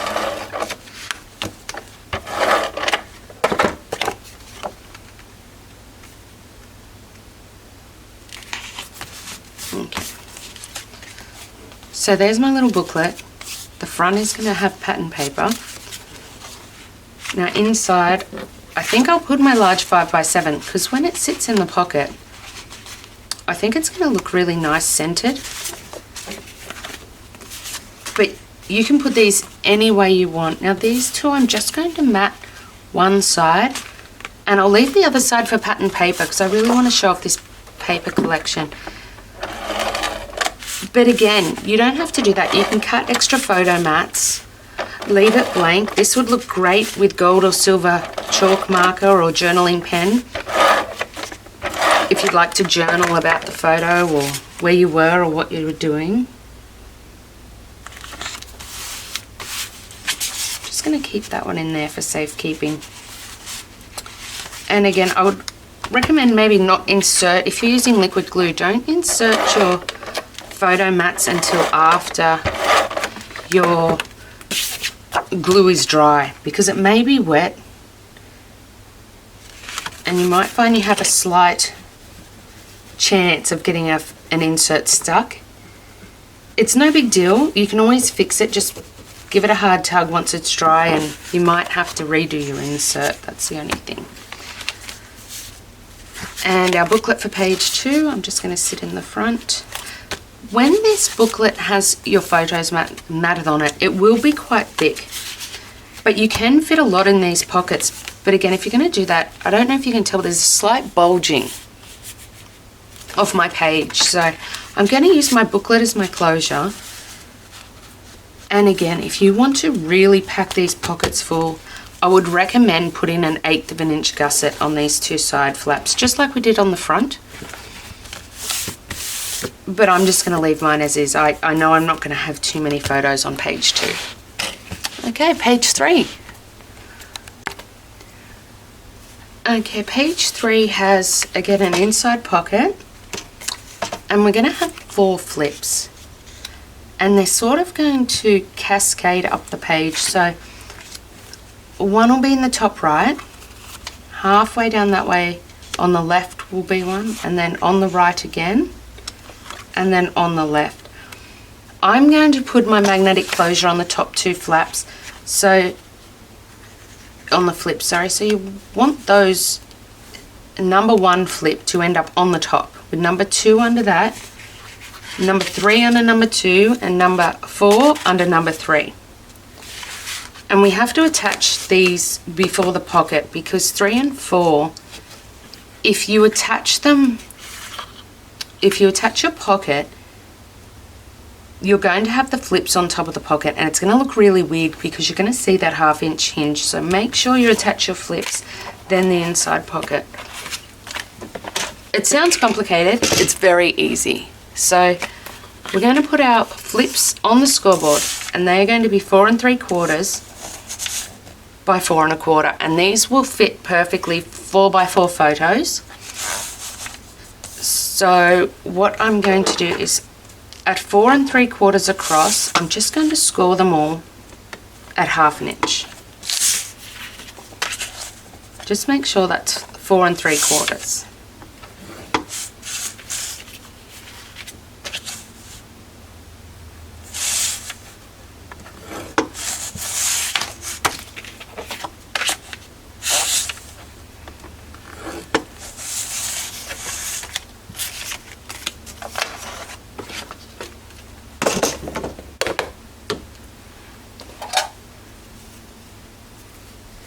So I'm going to miter my edges again, just from that score line at a 45-degree angle. Don't go past the score line.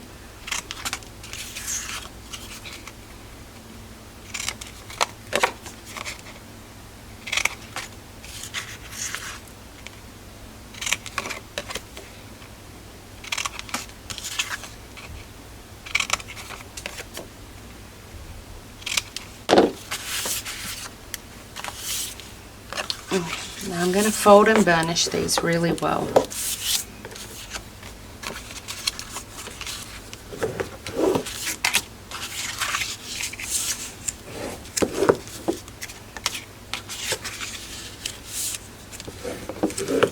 I have a prototype album, and I might bring that in and just show you how this mechanism works. It's a lighter coloured album, and you might be able to see just a little easier. So this is our top flip, and that's flip number 1, and there'll be a magnet. Flip number 2, which is underneath that, also has a magnet. These two will not need a magnet because they will be held down by the top flips. So 1, 2, 3, and 4. And I've lined these up so there's about an inch, I think, just over an inch, 1.25 between flip 3 and the bottom of the page and flip 2 and the top of the page. Flip 1 and flip 4 are flush to the top and bottom. So again, they sort of just interlock. So flip 1, flip 2, flip 3 and flip 4. And these are all places inside here I've left for photos. But again, if you'd like pattern paper, you could have that as well.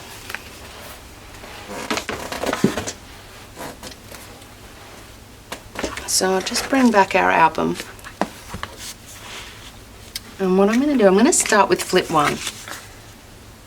And I may have to get over the top. We're just going to line that up with the edge of the base page and the top. And we're adhering our hinge along the edge of that base page.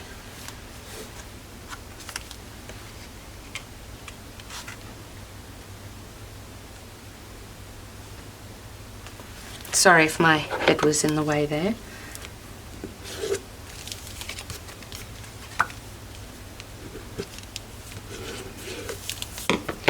Okay, flip 2 again, about an 1.25 inches. You really can eyeball this bit, or another way you can do it, because the hinges don't overlap. If you want to be really precise, I'd get number 4 hinge flip, and I'd glue that in the bottom left, keeping flush but not over that score line, the 1/4 inch score line, and keeping it flush to the bottom there. You can even go a hair away from that score line, but remember, we're going to have a pocket underneath this hinge. And so now you've got 1 and 4. You can kind of tell we need flip 2 to cover. We want to butt these up against, so flip 3 will be butted up against the bottom of flip 1, and flip 2 would be butted up against the edge of flip 4, like that, like so. And that should leave you about a 1.25 inch gap on the bottom right and the top left.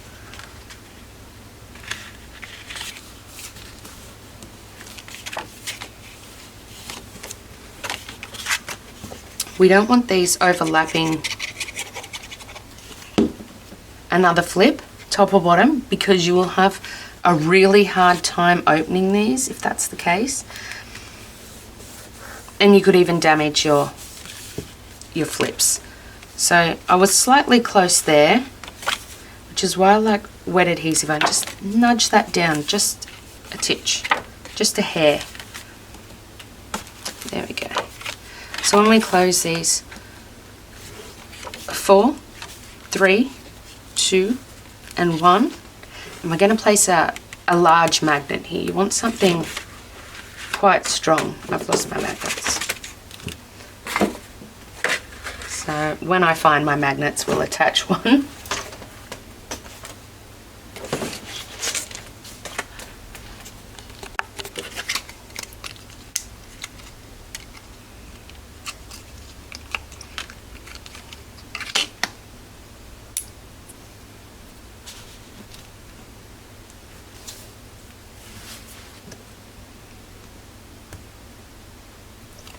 So I've placed my 2 magnets together, and when I place this magnet, you want to keep in mind where the edges of flip 2 are.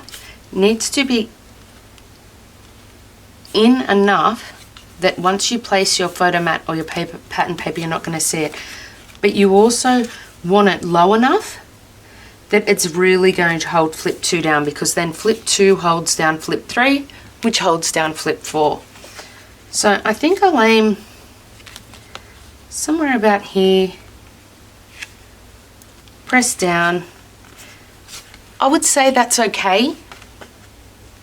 My pattern paper or photo mat will cover that, but I would try to aim to go a bit further in. It's not the end of the world. You'll just see that edge.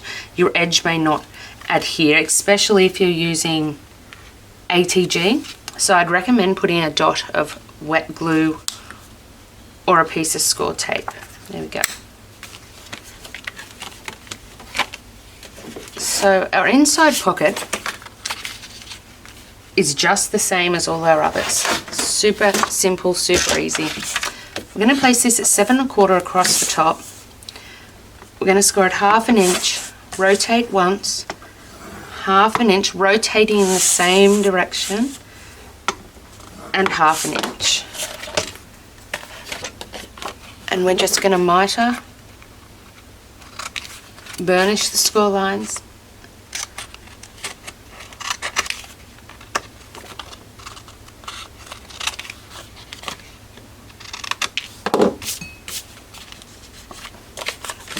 And adhere it down.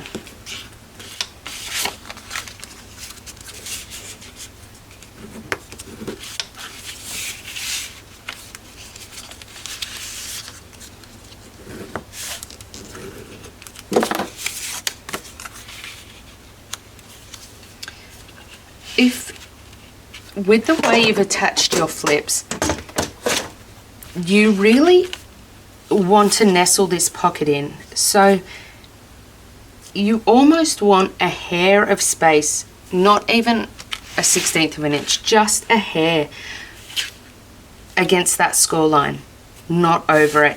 So for example, I know for a fact if I adhere this pocket down, I don't have that hair. Do you see how it's sort of, it impedes your flips closing?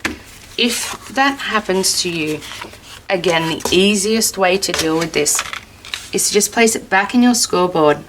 And I'm actually going to put that score line in the middle of one of the mountains of my scoreboard, so that when I score this, I'm almost right up against that score line.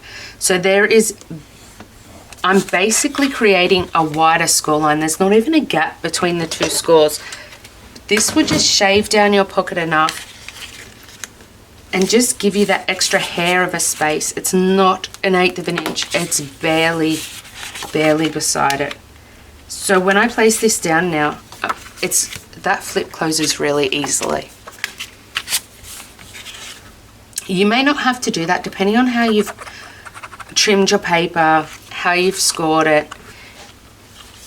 You may not need to do that.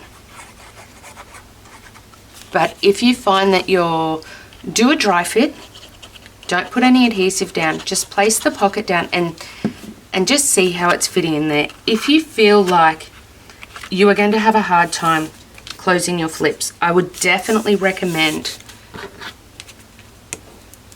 just adding that extra score line in, just to bring that pocket down. See, now they close quite easily.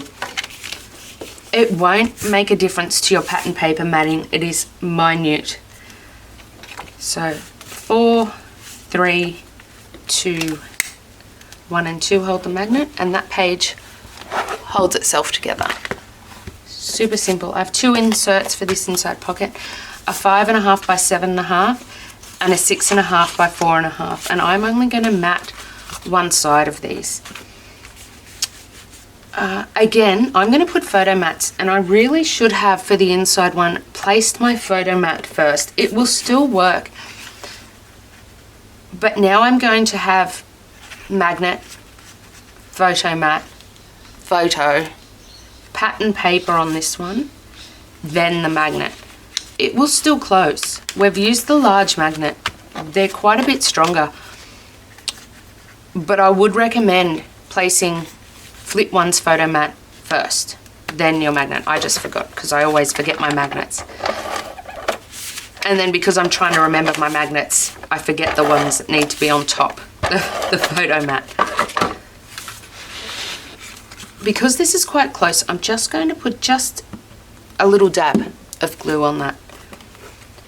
And then I'm going to place my photo insert down. I've just got ATG on that, nothing fancy.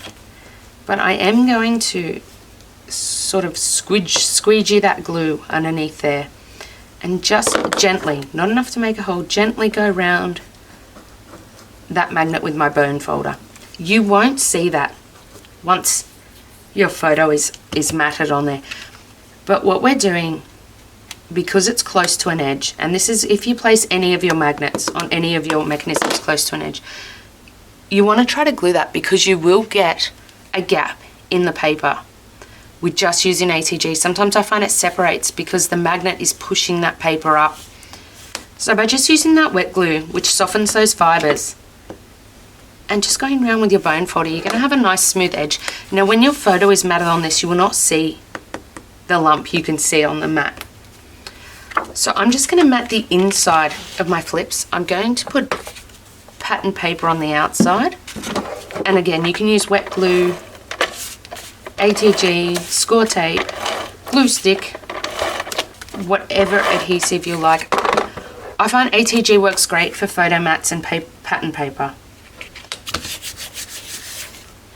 It's quicker, it's easier, no fiddling with tape backing.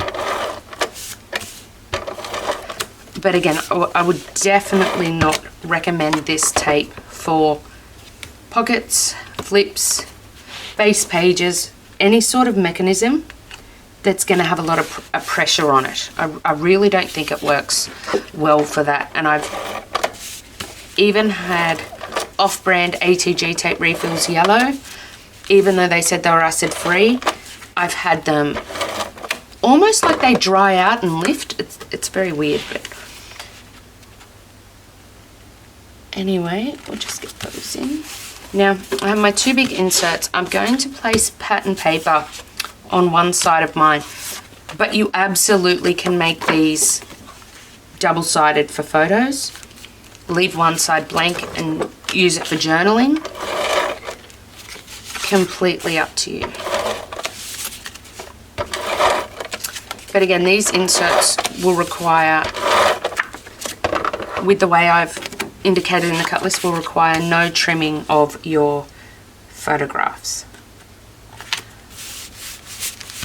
So that's our 5x7 and our 6x4.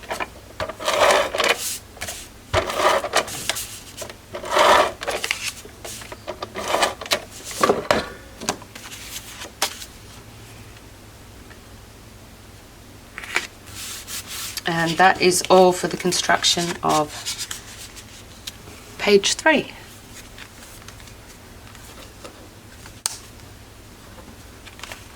So on to page 4, and I've stuck mine together. There we go. Which will be the back. Okay, page 4 has a large flip, a medium flip, a small flip, and a belly band. Now your small and your middle flips are simple. We're going to place those in, and the middle flip, which is 4 3/4 by 7, we're going to leave it 7 inches along the top and score it 1/2 inch. Your small flip is 4 3/4 by 4 1/4, so we're going to place that 4 3/4 along the top, 1/2 inch. Now for our large flip, I didn't do it in my prototype, and when I placed my photos on the other two flips, I did have a slight bulge. So we're going to line your large flip up at 8 5/8 across the top. We're going to score it 1/2 inch and 5/8 inch, which is only 1/8 inch over. So a very small little gusset on that flip. Now our belly band, we're going to line it up 7 1/4 across the top. We're going to score at 1/2 inch. Rotate it 180 degrees, so you're still 4 1/4 across the top, and score the other side at 1/2 inch. Now in my prototype, I used the punch. You absolutely can do that, and I think it looks very pretty. However, it will change your pattern paper matting. You can use a punch with any of my albums, but you're going to have to remeasure for your pattern paper. So whatever your punch works out to be, so you're going to measure from the inside point to the inside point, and then take 1/4 inch off that measurement. That will give you your pattern paper matting.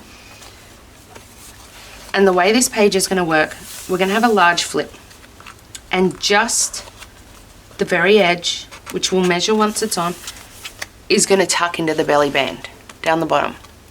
So you can lift that up, and it will not damage because we're only tucking the very edge, just a few millimeters, 1/8 of an inch.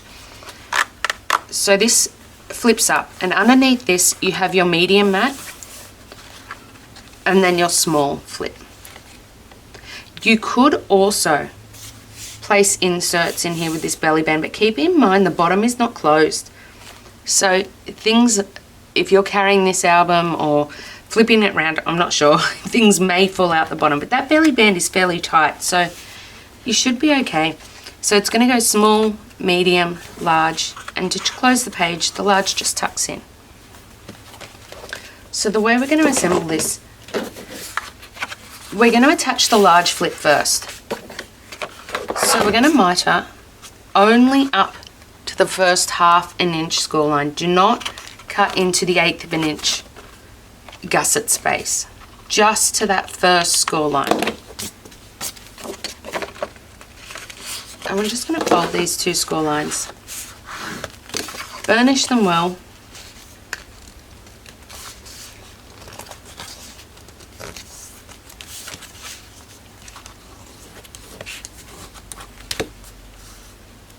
and we're just going to create that tiny little, it's very hard to see, that tiny little U shape.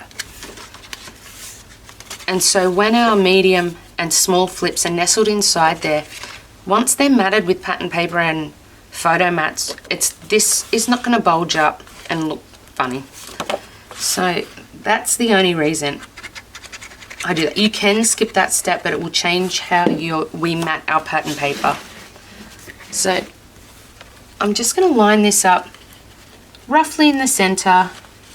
Don't place adhesive on that 1/8 inch gusset, just on the 1/2 an inch. And we're just going to push that gusset up. So you're going to have a page with that flat top gusset. Now, I'm going to go and mount the belly band next, because the position of your belly band will depend on if you've used the 1/8 of an inch gusset, if you've used a punch on the bottom. So again, we're just going to miter both corners of that belly band, which will make slipping our pattern paper underneath. You can mount your flips, mount your pattern paper, and then your belly band if you wish. But if you've measured everything correctly, there should be no problem. You don't want your belly band up the page, because we have to almost fold this flip to get it under. And it's going to become very stiff once you have pattern paper, photo mats, photos on here. You barely want a 1/4 of an inch underneath, barely. Almost an 1/8 of an inch if you can work it, but I think mine's just maybe a 1/4 of an inch if I line my belly band up with the bottom, because I haven't punched this one.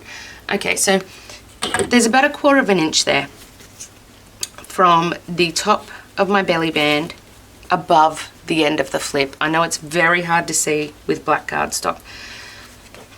And that, without the punch, that means my belly band is going to be flush to the bottom. So if you are not punching the edges of your pages or your decorations, and you've used the measurements from the cut list, it's quite simple. We're going to line this up on the outside edges and keep it flush to the bottom of our page. Only if you have punched, if you have a deep punch, you may need to move your belly band up just a little. So on my prototype, this is not a very deep punch. It's an EK Success Scallop punch. It takes off barely a 1/4 of an inch, about a 1/4 of an inch from each side of my pieces. So with the 1/4 of an inch off the bottom of my large flip and a 1/4 of an inch off each side of my belly band, I have had to move my paper, my belly band up. It is not flush with the bottom of my page. If you are not punching, it's very easy, it will be flush. if you want this belly band to not be a belly band and to be a pocket, you don't have to add you could add half an inch on the bottom like we have the other pockets, or you can just put a very thin bead of wet glue on the bottom to close it, or an 1/8 of an inch score tape. The very, very thin score tape, you could, before you place your belly band down, place that along the bottom edge, and that will create a pocket you could put inserts in as well as close. But I have a lot of pockets in this album. I'm quite happy just having that free floating as a belly band. Once we open up your large flip, we're going to take our small and medium flips. Again, we're just going to miter and burnish those 1/2 inch hinges.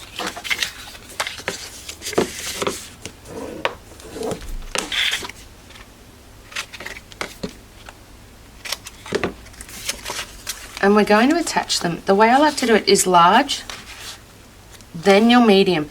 Now, as you attach these, you're going to be overlapping this by 1/16 of an inch. So with the 2 flips, your pattern paper, when you go to mount that, is already going to have an 1/8 of an inch between the top of your page and the inside of the small hinge. I'm just centering these in, not going over that 1/8 of an inch gusset. So when you mat your pattern paper, you are going to have to butt it up against the back here of the small hinge. And we'll see that when I go to mat it, but I just want you to be aware, do not leave an 1/8 of an inch gap. Make sure you're really butting these up against the score line, because if you leave a gap between any of these flips, you are going to change that 1/8 of an inch gap, and you are going to possibly have your pattern paper mounted off center. Now that's fine, it's handmade, don't stress. But because we're stacking these, they're about a 1/16 of an inch roughly, maybe 1/32 of an inch off each other, cascading down. So our small hinge, but our small flip, by the time we get to that, is actually overhanging. There's a slight gap. That's okay, you won't see that. It won't be too bulky because we've put that 1/8 of an inch gusset on the top. And this just slides under, just like that. And once it's stiff with the pattern paper, the photo mats, and your photos, you'll find that just slides in really quite easily. So I'm only going to mat one side of these. You could absolutely mat both sides. So for the small one, it's really simple. 4x4 photo will fit perfectly.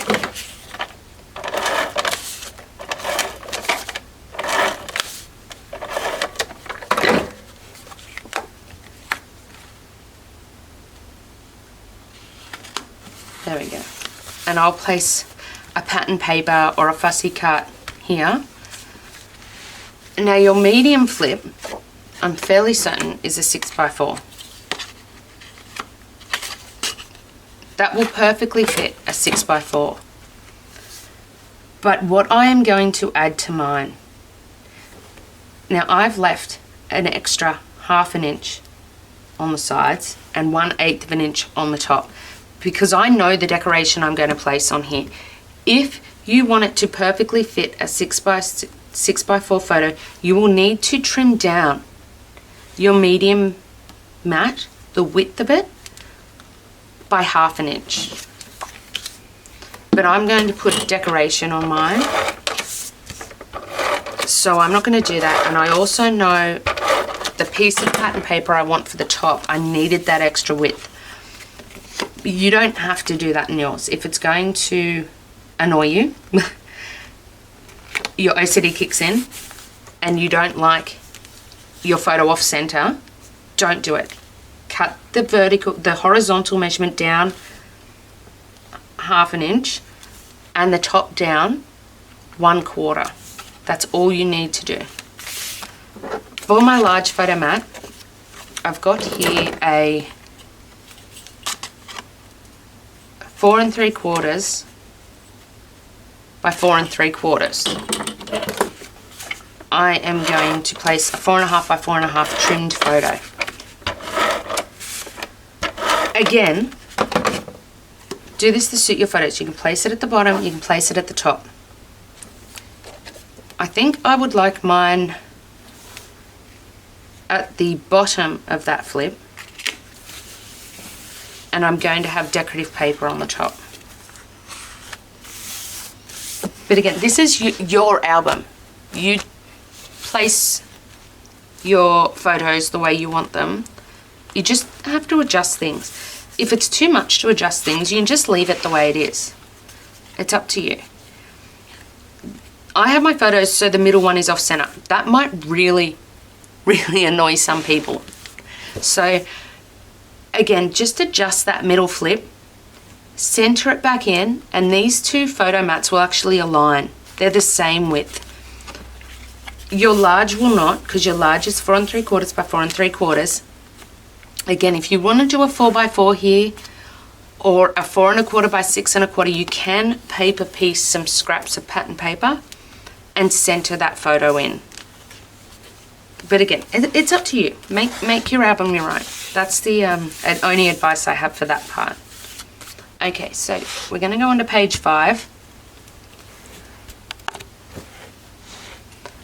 Page 5 has 2 pinwheels, top and bottom, which each have an acetate frame on them.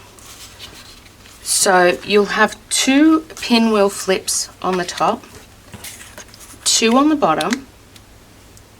There'll be a gap in the middle, and we'll have 2 acetate frames on the top. I'll show you what that looks like in my prototype. So we have a ribbon mounted. I've used string here, but in the kit will be ribbon. That holds them closed. This pinwheel, you access your frames from the top. This pinwheel opens up with 2 photo mats. It opens up again with a photo mat on the top and 1 on the base page. And again on the bottom is the same. You access the frame from the top. I'm going to leave that open. We have 2 photo mats here. You flip it again and there'll be 2 photo mats, and we'll have 1 strip of decorative paper in the middle, and it ties up with a ribbon.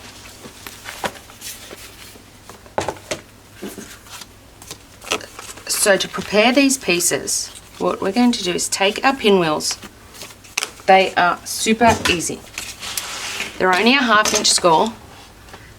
We're going to line them up 6 1/4 along the top, 4 3/4, along the top.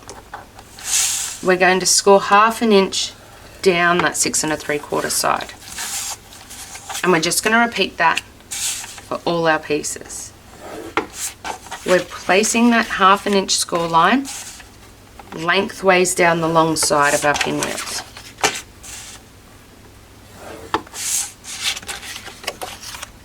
Our acetate frames are a little different. They are extremely similar. They are basically a pocket, but we're going to cut a frame out of the middle. So 7 1/4 along the top. We're going to score it 1/2 inch, rotate once, 1/2 inch, rotating in the same direction, 1/2 inch. So we've basically created a pocket. We need to access these frames from the top to place our photos in. So 7 1/4 along the top, 1/2 inch, rotate once, 1/2 inch, rotate once again, 1/2 inch.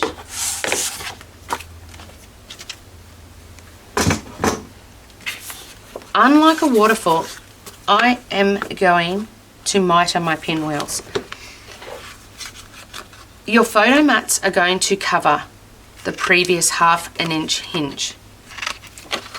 You do not have to miter these ones, but I do find it removes a little bulk from the edges of the album. And because pinwheels are lined up on top of each other, I find I get a neater result cutting the mitering the hinge. Waterfalls don't line up on top of each other. They line up underneath each other. Our acetate frames are just like pockets. We're going to miter the top corner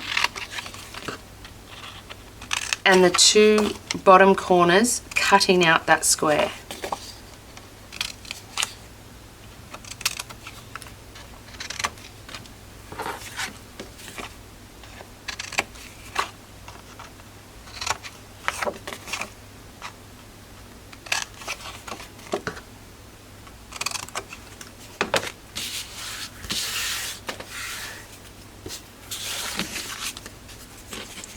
I'm going to fold and burnish all these score lines, then we're going to come back. I'll show you how to cut a frame with a straight paper trimmer, but also I'll show you how to mark it and cut it with a ruler and a craft knife, because my favourite paper trimmer is actually a rotary one, but I have not found a way to cut my frames with a rotary cutter.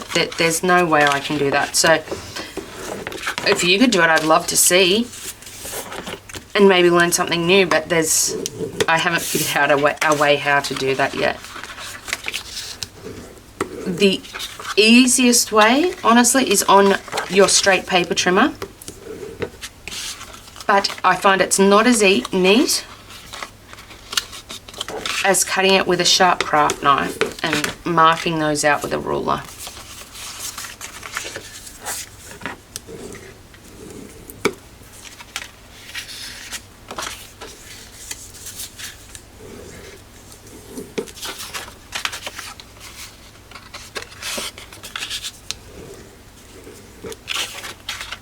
Okay, before I cut my frame, I'm just going to cut my acetate. I'm just checking. I think you want your acetate at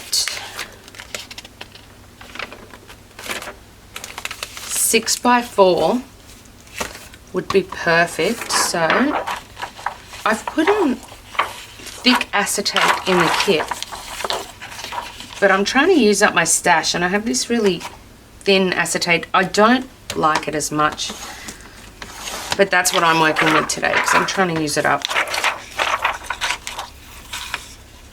This acetate would be great for making shaker cards because you could actually fold this, it's that thin, and just create a pocket that way. But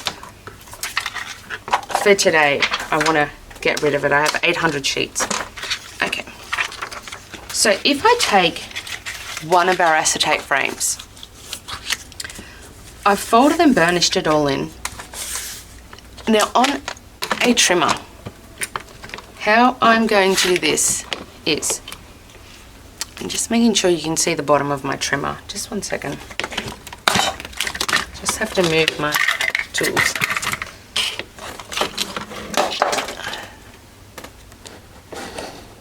Okay. I would like a 5/8 of an inch frame, and then my pattern paper will be 3/8 of an inch. So, or half an inch, sorry. So what I'm going to do, with my frame folded, I'm going to place it in my straight trimmer, and I'm going to line it up with 5/8 of an inch, and that is 1/8 of an inch past the half an inch mark. Now the reason this is easy, especially on a Fiskars, and I'm sure other brands have it, is my clear guide, which I'm just going to place something white there so you can see it, has measurements along this ruler. So I'm going to take my blade and I'm going to push it up, and I'm going to line it up with the 5/8 of an inch past half an inch. And I would recommend getting right over the top of your trimmer. So our base piece is lined up here. The edge of the score line, where it's folded under, is on 5/8 of an inch. My trimmer, the blade is starting at 5/8 of an inch, and I'm going to press down and puncture that paper. you do not want to start from the edge back here. You will cut through, and I'm sure we could fix it, but when you're cutting a frame, you don't ever want to hit the edge of your paper if you can help it. What we're going to do is we're going to slice up, and I'm just going to eyeball it. We can fix it later. Do not go to the edge. Okay, we're going to rotate. We're going to line this fold up to 5/8 of an inch. I'm going to bring my blade back and line it up at 5/8 of an inch. I'm going to press down and slide up to the cut line we've already done. I'm going to rotate again. Again, the edge of my score line at 5/8 of an inch. I'm going to bring my blade down. I'm not going to push my blade into the edge. I'm going to move that back up to 5/8 of an inch, then press down into my paper. Again, I'm going to slice up to the line, the cut line we just created, and I'm going to rotate once more. 5/8 of an inch. Bring my blade down, 5/8 of an inch, and I'm going to slice up. I can just pull that piece out. That is the base of our frame. If you do not have this style of trimmer, and I'll show you an example. This is my absolute favorite paper trimmer. It's self-sharpening, it's great. However, there is no way I can get this blade to 5/8 of an inch without slicing through the edges of my paper. That's the downside to this style of trimmer. So, if you have that style, the other way you can do it, and it's again easy, but it just takes a little more time. We've mitered and folded our score lines in, created our pocket. We're going to flip this over. We're going to take a pencil, and I really, really hope you'll be able to see this. What we're going to do is we're going to put our ruler down, and we're going to measure 5/8 and make a mark. We're going to do that side to side, top to bottom. We're going to line our ruler up 5/8, make a mark, an up and down mark. Then I'm going to move this to this side, and I'm going to line that up at 5/8 along that line. I'm going to do a side to side mark. So we end up with an L shape. And you can actually extend those lines so that they cross each other. And the point that they cross, we're going to line that up with these corners in a minute. So again, 5/8 of an inch. As I said, this is much more time consuming, but I personally think it does actually give you a neater result, especially if you have a very sharp craft knife. So just 5/8 of an inch on all sides.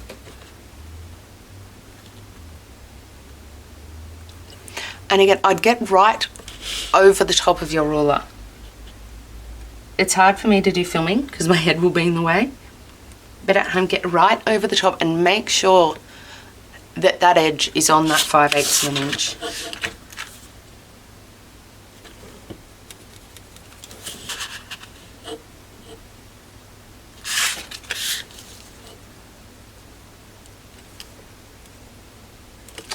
If you want, you can fold your score lines the other way and do your markings on the inside of your cardstock. I don't have a problem erasing my lines. So what we're going to do is top to bottom and left to right. I'm going to join my horizontal lines with my horizontal lines and my vertical lines with my vertical lines.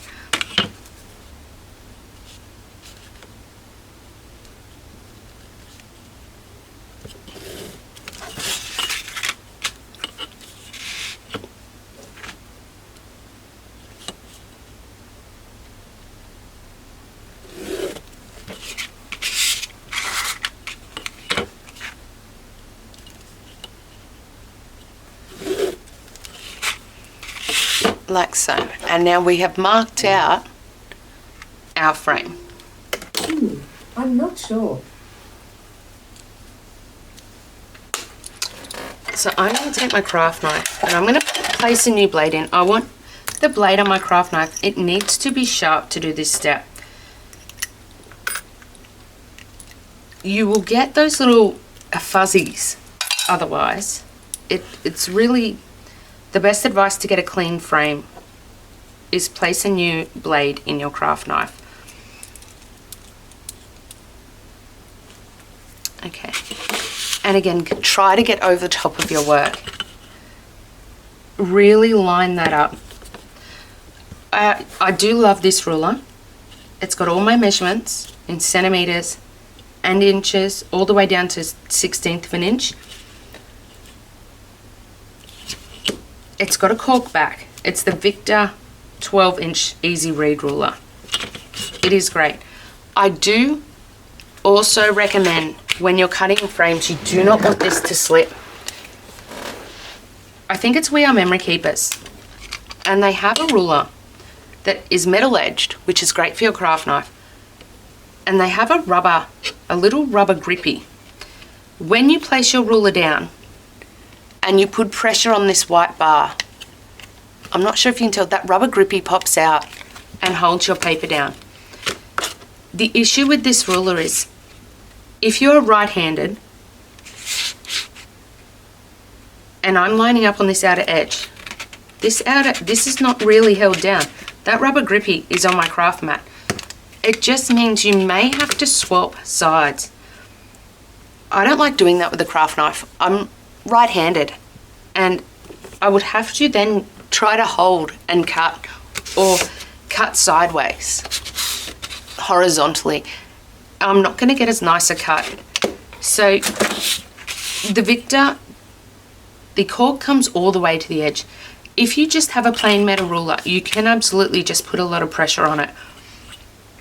You can also get a little bit of fun foam, cut it to the size of your ruler and glue some fun foam onto the back of your metal ruler. That will also help you grip this piece.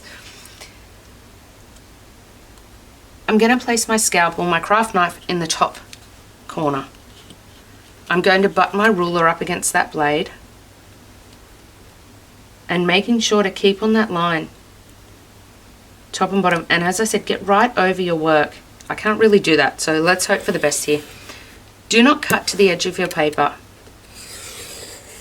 You only want to cut, and that was a horrible cut, but I cut into my frame, so that doesn't matter. As long as your outer cut is nice, it doesn't matter what happens here. We're going to discard this bit. Stop at that corner. Do not cut the edges. If you cut the edges, you can tape it together underneath. But our pattern paper does not go to the edge of this piece.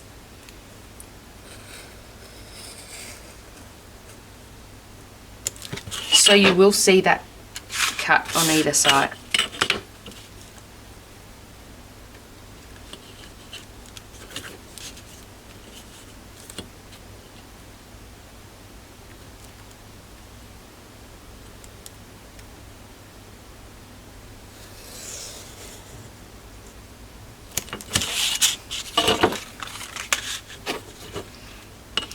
And we're just going to cut our final side.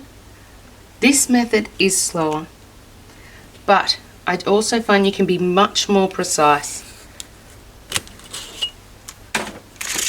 There we go. And again, we're just going to discard the middle piece. We don't need that. Now, I'd recommend going through and erasing your lines before. Just got a little eraser here.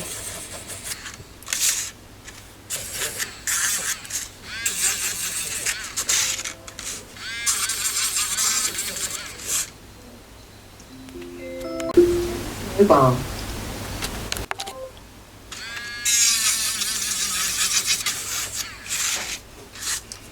I really like this eraser, but I can't tell why. It reminds me of the tennis drill. Okay. No effort at all. I don't have to place pressure You don't want to place too much pressure when erasing your lines, especially on a frame. Without the acetate backing, this cardstock is now compromised. It is very flexible. If you erase your lines really harshly, you may tear that frame. So just nice and gently, and hold it flat to the table.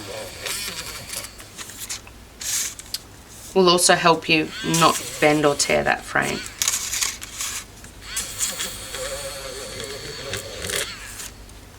And I'd recommend be light-handed with your pencil, just enough to see. I've pressed my pencil very hard and used a bold lead so that you could see what I was doing. But on your own project, try to keep those lines as faint as you can while being able to see them. So now I'm going to attach my acetate. You can use liquid adhesive, but be aware that if it comes out the edges, acetate is not very forgiving. You will see that. So I've made it so you can use 1/8 of an inch, 3/8 of an inch score tape or tear tape.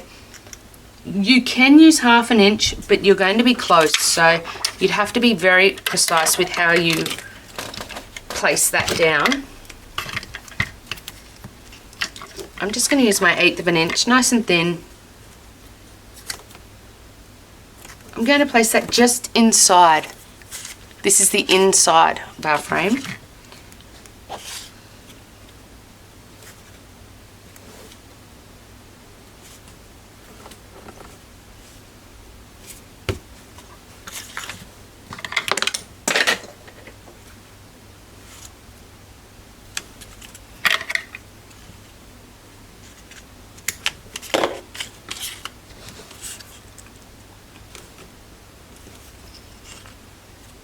I'm going to do the same for both of my frames, but I'm just going to show you one. I've just lost my bone folder. So you want to, when you use score tape, it is very strong, but in order to really engage that, you need to burnish your tape down before and after. So before you've taken the backing off and after you've placed your piece. It also makes removing the backing tape very easy.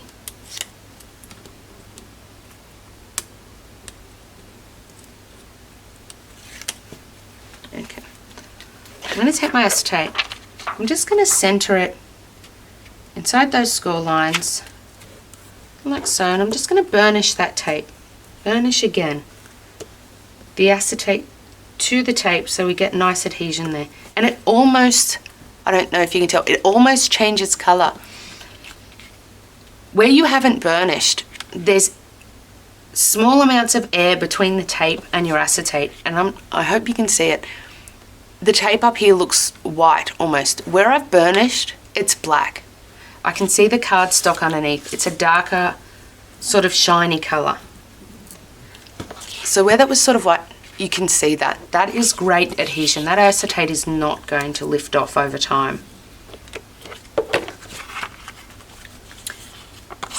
You want to do that for both pieces. If, like me, I have dust, bits of paper, fibres on my table, and black cardstock shows everything. What is great for cleaning acetate, I don't have one on my desk right now, are Swiffer cloths. You know those anti-static dusting cloths? They are amazing. I know you can get them in Australia from Woolworths. I think they're orange power or orange scented. I'll have to find the name for you. They are perfect for cleaning acetate because they also remove the static, which removes the dust and paper particles from your acetate. You want to make sure if there's something on the inside of your acetate, you are going to see that because your photo is going to go underneath it, and that whatever that debris is will be in between your photo. And once we adhere this down, the risk you run is you may not be able to get that out because the opening will be very small on the top. especially if your debris is down here. So I recommend using a Swiffer cloth if you have anything on your craft desk. My craft desk is extremely dirty. So we're going to repeat that again with the frame we cut. We're just going to put our 1/8 of an inch score tape around here, place our acetate down, and then burnish really well. And we'll come back and assemble this page. Okay, so we should be ready now with our 2 acetate frames and our 4 pinwheel pieces. I'm going to start with my bottom pinwheel piece. I'm just going to place some adhesive along that 1/2 inch hinge. I'm going to align this with the bottom of my page. Just making sure that I'm not over that first score line. It may come over a hair over the edge of your page. That is better than going over this 1/4 of an inch score line. I'm just going to burnish that down. Now our second pinwheel piece is going to adhere exactly over the top. So hinge over hinge. So your piece is going to open down. This piece is going to go exactly over the top and open down.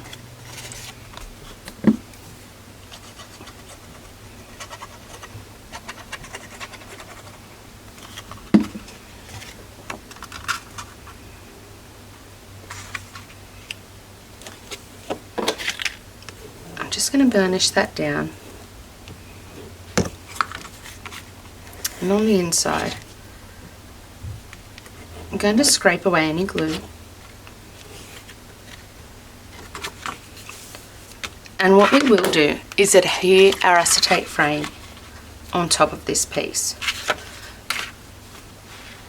I'm going to attach my other 2 pinwheel pieces, the exact same, but they're going to line up with the top of my page and open upwards.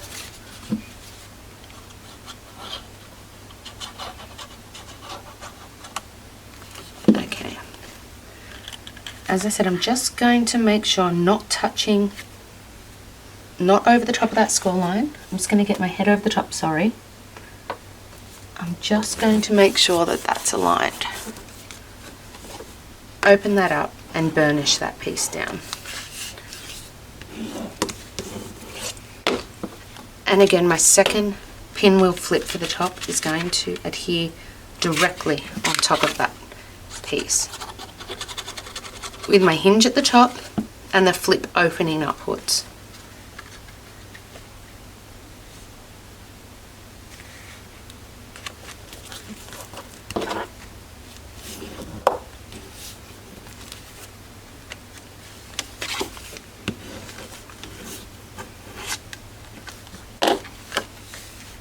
Okay. This page has a ribbon closure to hold these pieces down. So on the top acetate frame, we want the opening of both frames to be at the top. But we need to sandwich a little piece of ribbon on the middle of this hinge and the base pinwheel piece. So I'm just going to take a length of ribbon. I know I need to tie a bow, so I can always trim the excess, but you want it long enough to do that. So I'm going to cut my piece of ribbon in 4, and I'm going to take 2 pieces. I'm using the purple, but you can use the burgundy if you'd like. What I'm going to do is place a small piece of score tape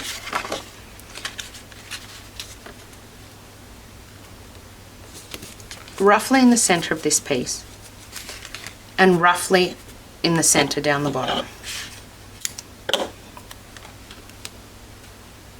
of the top pinwheel piece. Right there. I'm going to take that off. I'm going to place my ribbon just onto that flip. I'm going to remove this piece. I'm going to apply my liquid adhesive, just like we have on all our other pieces. Or if you're using tape, just apply your tape as usual. I'm going to apply my liquid adhesive over the top of that score tape.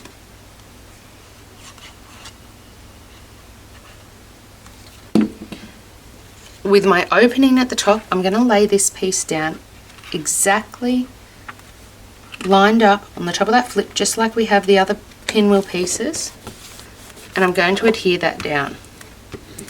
You will still have a little bit of wiggle room with that liquid adhesive, but not as much because that score tape will grab right away.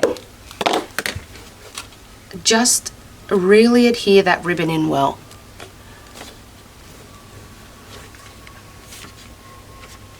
Now, you can apply your ribbon further up. You will not see it once your photo's in. That doesn't really matter. That's up to you. If you feel like this is not going to be secure enough with a 1/2 inch overlap, you can absolutely attach your ribbon before you place your frame, even halfway up the flip. I don't like to do that because sometimes getting your pieces in and out of these acetate frames can be quite tight. So on the bottom piece, it's a little bit different. You don't want to accidentally adhere this shut. So what I'm going to do, I'm going to take my pieces of score tape, my second piece of ribbon, just 1/2 inch over,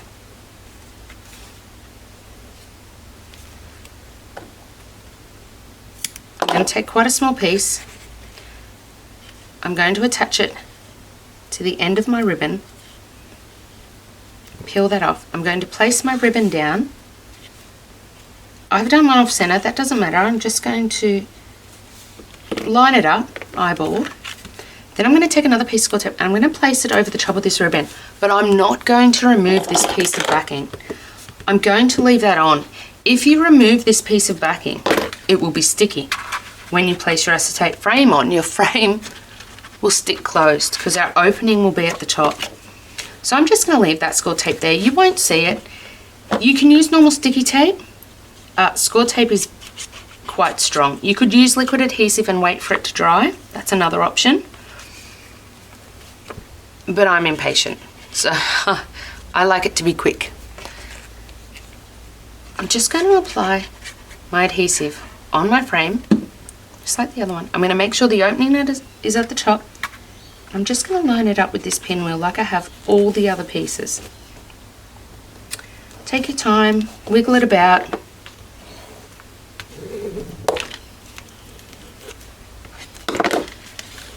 Now we have liquid adhesive on this one. We also have score tape. I would allow it to dry before you tie it up, but for the purposes of the video, I'm just going to show you. There will be some movement to this type of closure, but it will hold it down. I'm absolutely horrible at tying bows, so I'm just going to tie a bow roughly how I like it, and I'm just going to trim the extra, just so my album's neat and I don't have tails of ribbon hanging out. If you like that look, you go for it. This is your album. Really burnish the edges of those pinwheels and where we've adhered the frames. Okay. On the flips of this pinwheel, I'm going to make mine so that they are all photo mats. So I have my 6 1/4, 6x4 photo inserts. I'm just going to glue those in.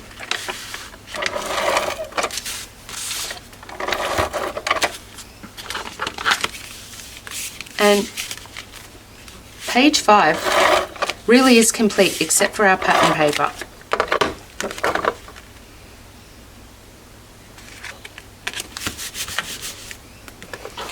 If you don't want to do a ribbon closure, you could absolutely do magnets. You could even do a slider, which you may have seen in other creators' tutorials, where when these pieces are closed, you have a decoration, double-sided, that slides in or out. And we may do that on another album. Just going to refill my tape gun. I think the slider would be a really good closure for this type. You may need to put an 1/8 of an inch gusset into the back piece of your slider, because you're going through 3 layers of cardstock, 3 layers of photo mat, and potentially 3 layers of photo. You absolutely could do it, but I wanted to place a bit more of the ribbon into this album that I'm going to use for the closure, and also for my ribbon pulls, just to make a more cohesive design.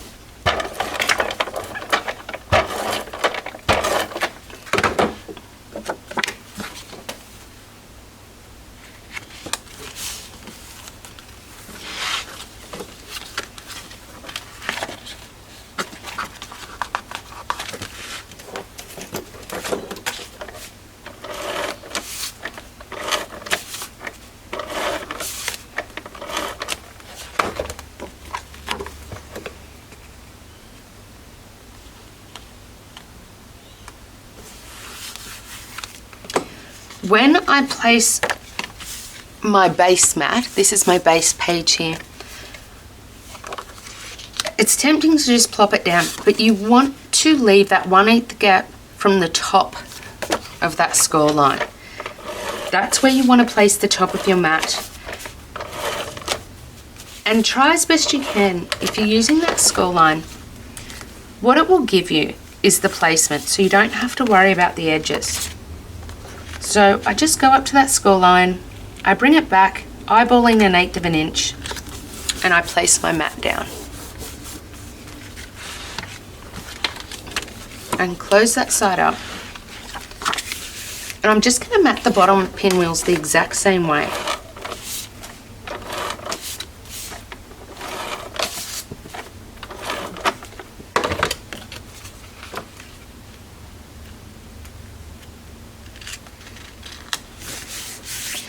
In your acetate frames, you can absolutely place a photo in there. Or you could place the pattern paper that's left over from when we cut our frame as either a placeholder or a focal point. It is completely up to you and your design choice. You can cut another photo mat and place inside to hold the place for photos, or not. It is absolutely completely up to you.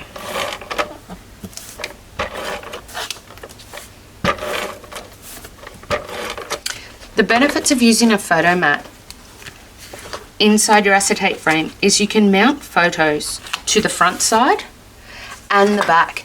So as you pull those photos out, I would put a little ribbon pull or a little tab to show that those photos can be pulled out. And then you can flip them over every time you look through the album. There we go. So this completes page 5. It looks complicated, but it is very simple. And the top and bottom are just mirrored.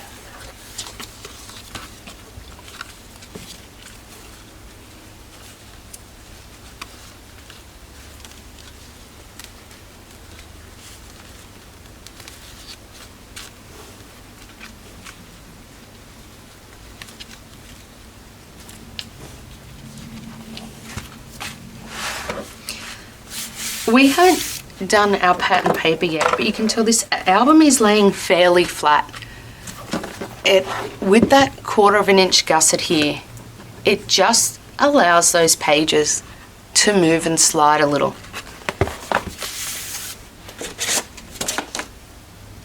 What we're working on next is going to be page 6.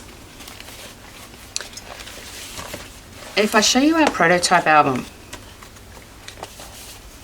page 6, I haven't finished decorating this album, but page 6 has a belly band that's magnetic, and it has a small flip and a large flip and a side loading pocket. And as before, you can choose to put your photo mat inserts front and back, or just the back, or just the inside. It is completely up to you how you place your inserts for this piece.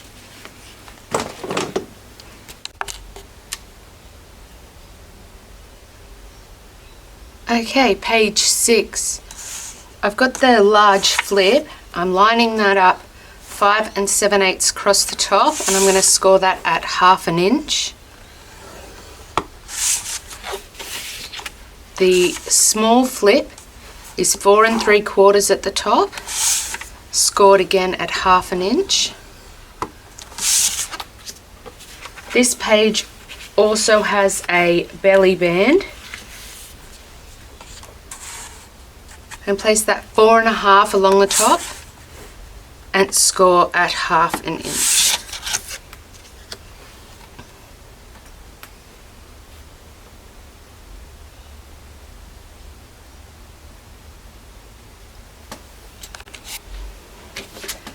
This page has a vertical pocket. We're going to line that up 10 3/4 along the top, score at 1/2 inch, rotate once, 1/2 inch, and rotate again, 1/2 inch.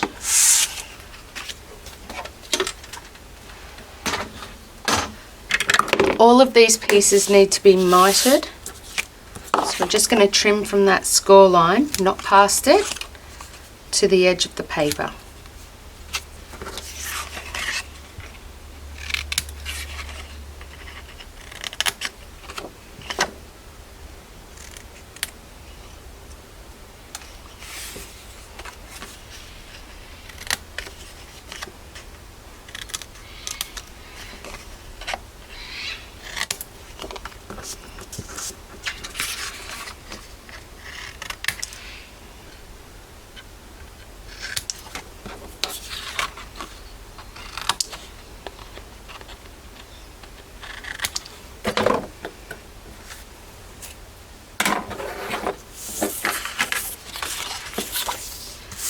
Just going to fold and burnish all those score lines really well.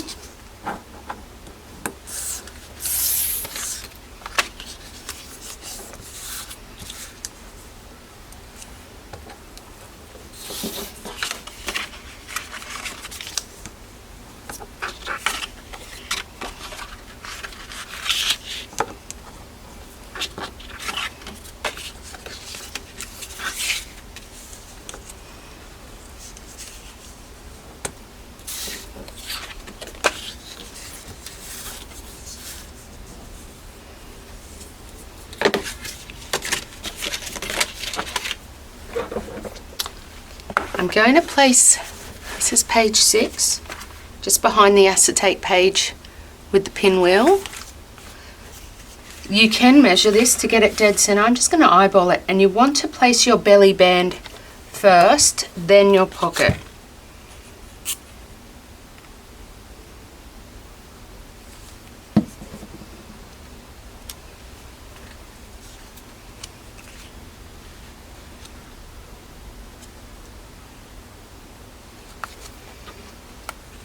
I'm just placing that belly band along the spine of my page, but not past the 1/4 inch gusset there.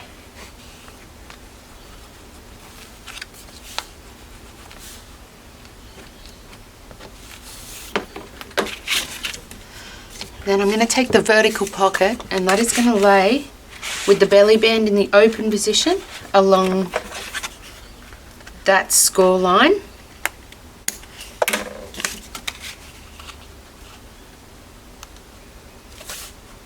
We're just going to line that up to the first score line. We're not going past the 1/4 inch gusset.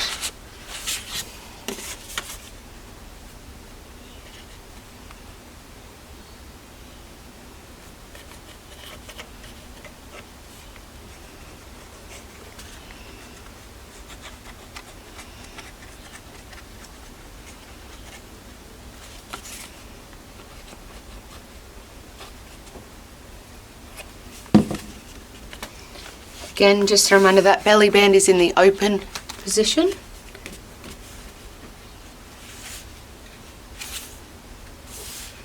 Just going to lay that down. And I'm going to burnish that really well.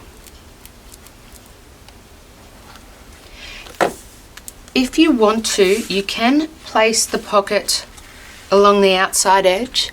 Place the belly band first in the open position, then lay your pocket down. And I think I did that in my prototype album, so I'll show you what that will look like. This page isn't decorated, but I had the belly band. No, I've done it this way. But you could lay your pocket on this side, and you can even have your flips reversed too. So if you would like your flips opening towards the back cover, you can flip this whole page. It won't make any difference to your measurements. So you could just choose the layout that you prefer. If you are laying your pocket and belly band on the outside edge of the page, once our pattern paper's on here, you won't really notice it, but this page is a little weaker. So because there is only going to be 2 pieces of pattern paper through this middle section, so you may get a slight bow. You could place that pocket there. The reason I chose not to do it is I'm going to place quite a large insert, and if you have your pocket on the inside with your flips on this side, it may be harder to get your inserts out. So I'm going to take our large flip.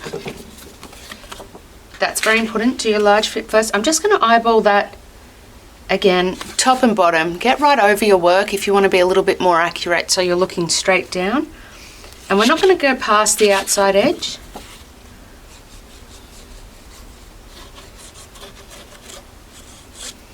We're just going to go up to the edge of that page.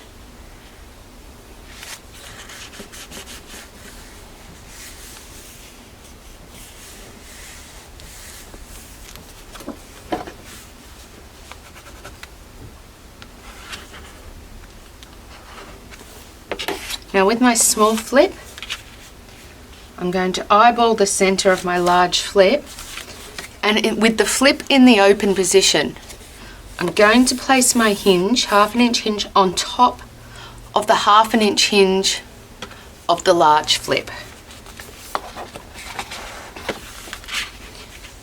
And the large flip will close over the top of the small flip, and the belly band will hold that down.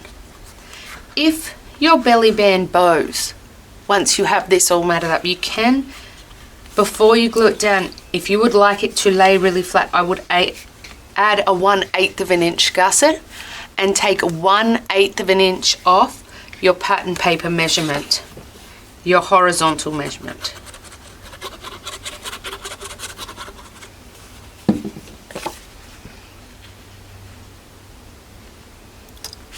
So again, I've just eyeballed that roughly to the center of my large flip. I'm going to burnish that down well. Going to close my large flip over and burnish again. Now to hold this belly band down, I'm going to place a magnet. I would recommend using, which if you buy a kit off me, a large magnet for belly bands. The smaller ones, once we start matting and layering, putting our photographs and our inserts, tags or memorabilia into our pocket, you want a quite firm hold on this magnet. And sometimes the smaller magnets are great for single flips, but to hold quite a bit down, you do sometimes need that larger, stronger hold. So again, when placing the magnet, I'm just going to make sure I'm at least 1/2 inch in from the edge of the paper.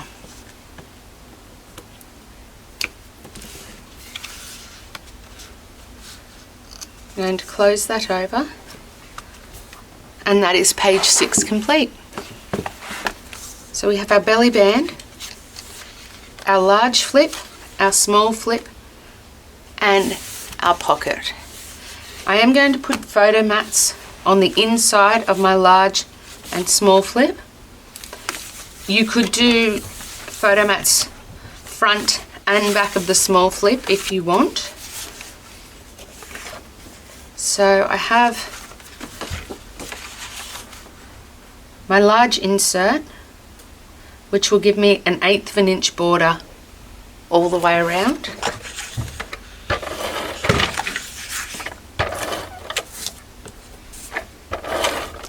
I'm using ATG tape to mount my mats.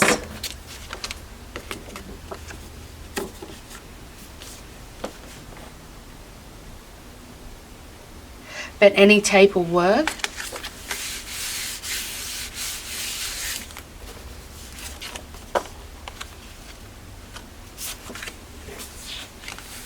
I have my small flip here.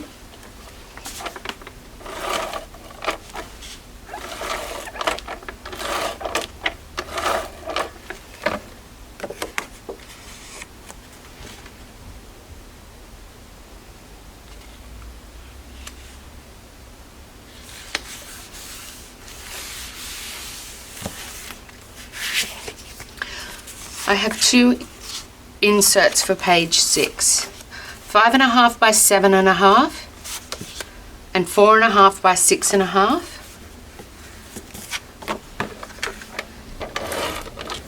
I'm only going to place my photo mats on one side of my inserts. I'm going to have pattern paper on the other, but feel free to mat both sides if you would like pictures on both sides.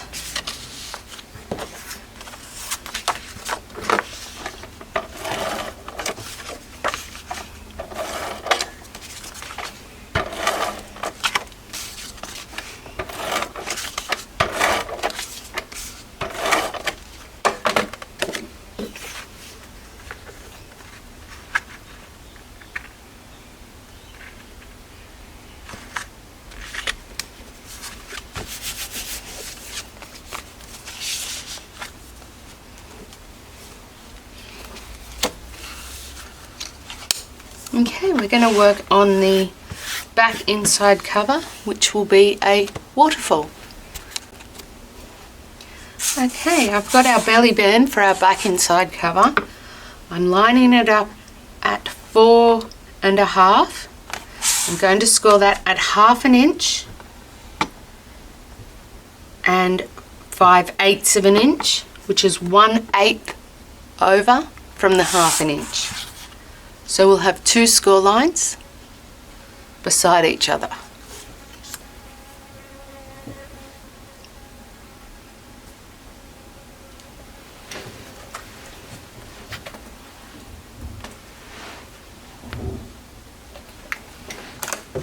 Just had a blowfly come through. Alright, so these are our waterfall pieces. Excuse me. And they're going to be lined up at 4 3/4 across, and we're going to score all of these pieces at 1/2 inch. So 4 3/4 along the top, and we're going to score down at 1/2 inch.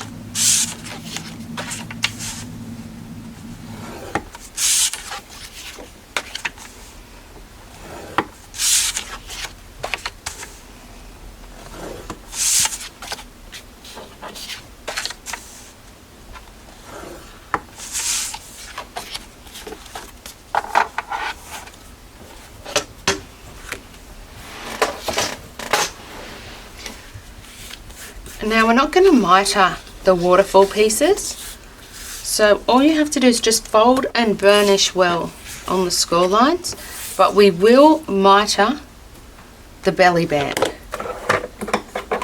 only to the first 1/2 inch score line. We're not going to mitre the 1/8 of an inch score line.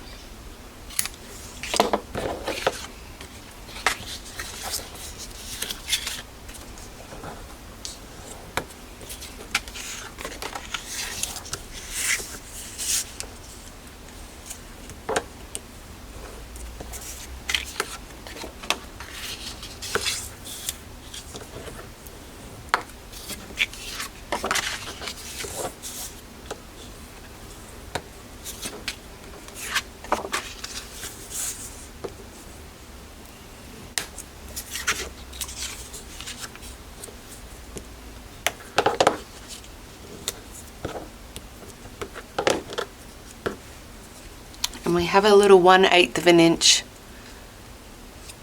gusset on the belly band.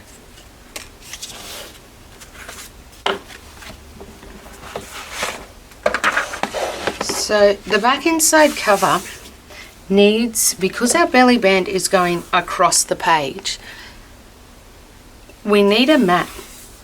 Not always. Sometimes with a different design or a vertical belly band, waterfall, sorry, we can just place our pattern paper, but we will need to cover this. And to keep it neat, I've cut my base piece at 6.5 by 9 3/4. I'm going to line that up top and bottom with our gusset hider. We're going to keep those lines.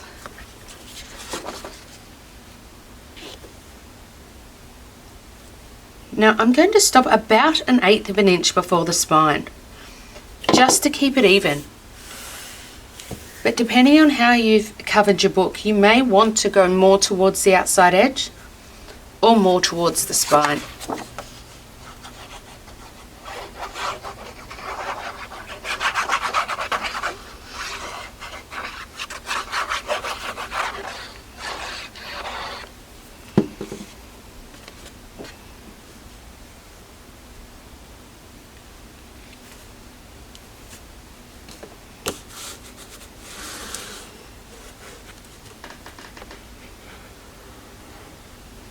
This piece is going to have quite a bit of weight on it.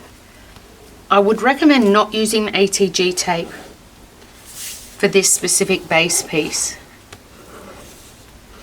This is going to have our 6 waterfall flips, our 6 photo mats, 6 pieces of pattern paper and 6 photos mounted on it.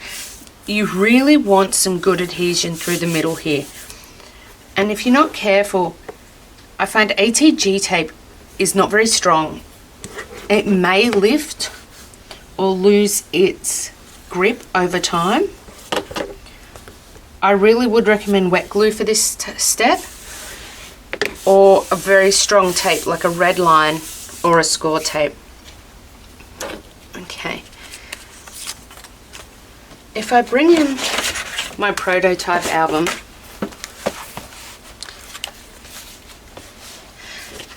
our waterfall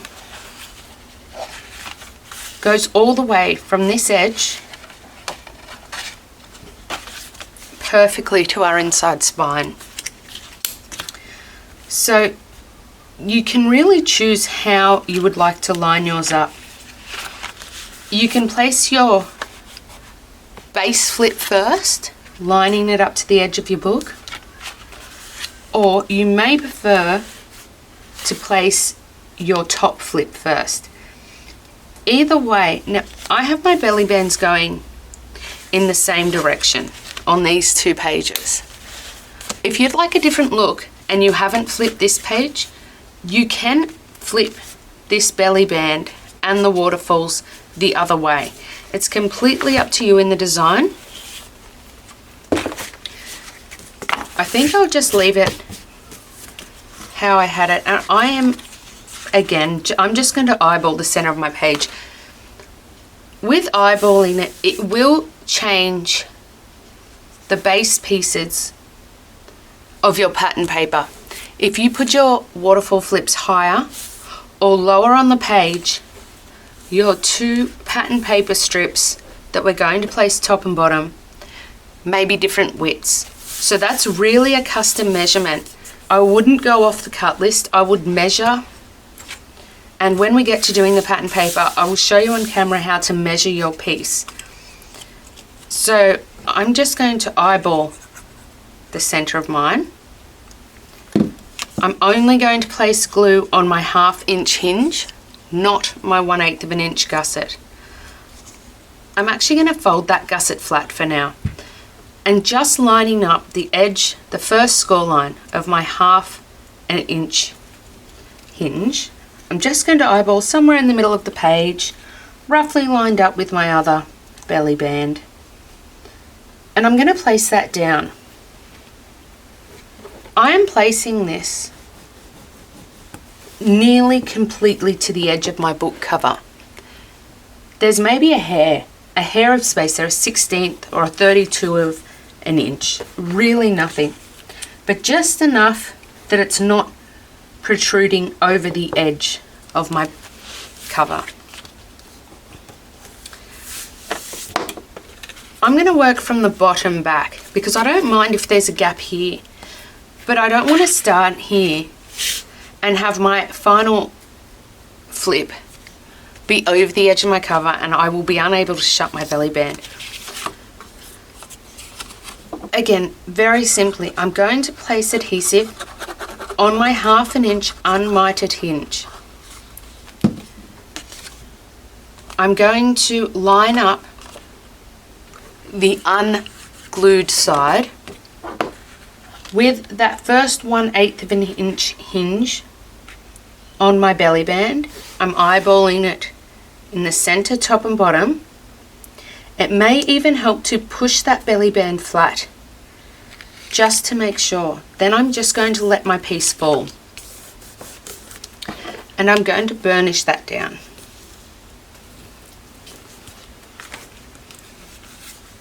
I'll just burnish that down, scrape away any excessive adhesive.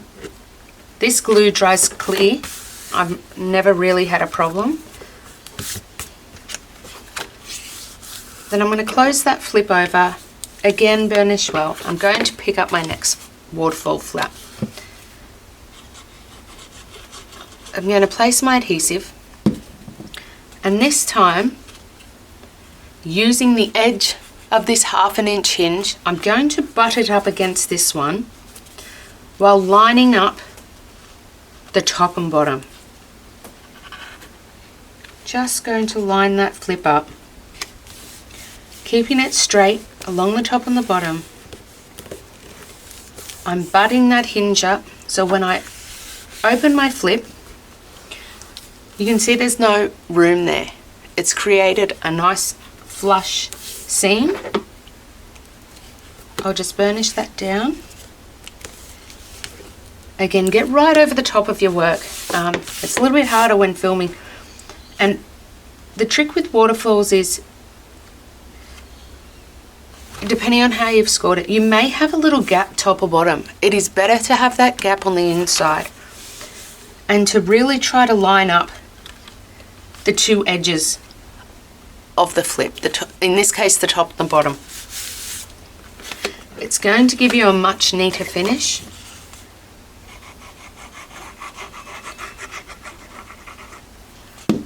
I'm just going to continue that on with all of our flips. So I'm butting that hinge up. I'm making sure I'm straight, or as straight as I can be, top and bottom. And I'm just burnishing that adhesive down on that 1/2 inch flip hinge. I can't talk today. Okay.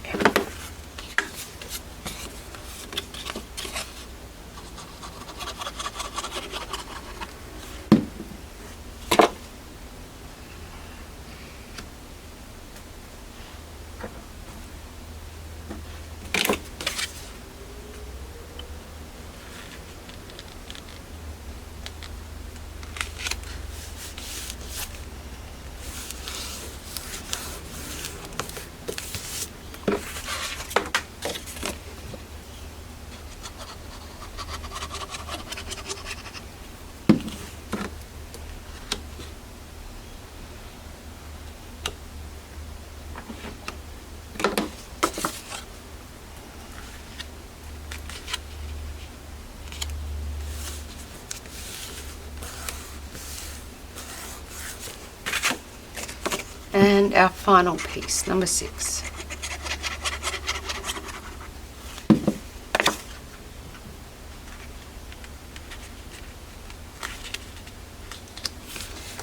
There we go. I do prefer wet adhesive for waterfalls because you have that little tiny bit of wiggle room once you place it down, but any strong adhesive would work well here.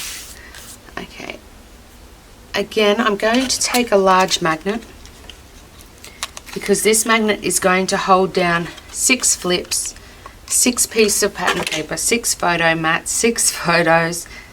It's quite a bit of weight on that magnet when your book is being moved around. So again, I'm placing that 1/2 inch in from either side. Going to remove the adhesive and place that down. I'm just going to move that just a little because I can tell I'm already going to be close to the edge of this flip. Okay. No problem, our pattern paper will cover that. So I am just over 1/4 inch in. Now when I stick this magnet down, I want to make sure my 1/8 inch hinge is engaged. That means it's standing upright. It's not pulled this way. It's not flattened off the side of my book. It's standing as best as I can at 180 degrees straight up. Then I'm just going to let that fall and press that magnet down. There we go. And that is about 1/2 inch in from the edge of my first top flip. And just over 1/4 inch here. And that will snap into place. And that, except for my photo mats, is the basic construction of the back inside cover. Now I have my photo mats here. And I'm going to place those on the backs of my waterfall flips. You could choose to do it on the front. I would like full sheets, full mats of pattern paper on this waterfall. So I'm going to use my ATG gun, and only on the backs of my waterfall will I have photo mats and photos. But again, this is your album. Make it your own. If you would like on both sides, on the front, and you would like the back for journaling, or you would like to just show off the paper and have all paper, it's completely your album. Make it your own and just enjoy the process. When we come back, we're going to start working on the pattern paper, which will be in a while for me and probably 5 seconds for you. Before I start decorating the album, I'm going to do a little bit of work. I have 2 sheets of cut aparts. I'm going to use one as cut aparts. The other one we're going to use in the back of it in our album. I'm going to cut apart my tags and journaling pieces from the Waiting for the Letter journaling cards and the School of Magic photo mats. I'm using both collections, Waiting for a Letter and School of Magic. I'll do a quick flip through. I'm going to cut apart some of the fussy cutting from my cover.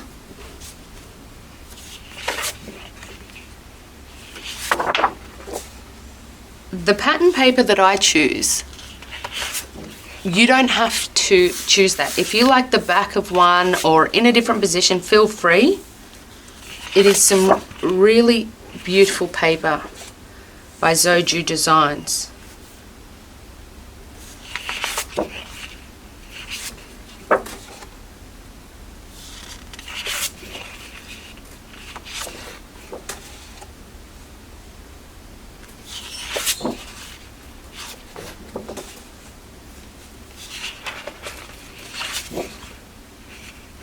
Now I'll probably use this side, and I'll fussy cut out the postcards and a few other bits and pieces before I go to decorate. Choose the bits you like. This is the School of Magic pack,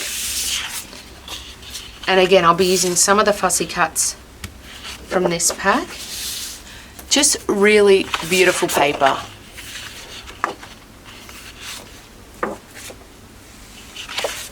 And while one is more green and purple and the other's got a lot more maroon and gold in it, I think that they will work well together because they're the same theme.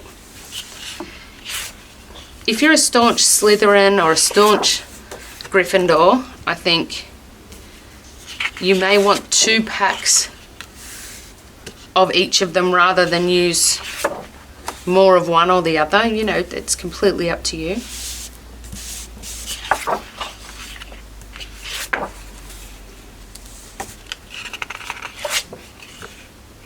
And again, the fussy cut sheet. Now the fussy cut sheet is different on both sides, so I would recommend going through, having a good look at both sides and choosing the pieces that you want with the knowledge that you're not going to get the pieces on the other side.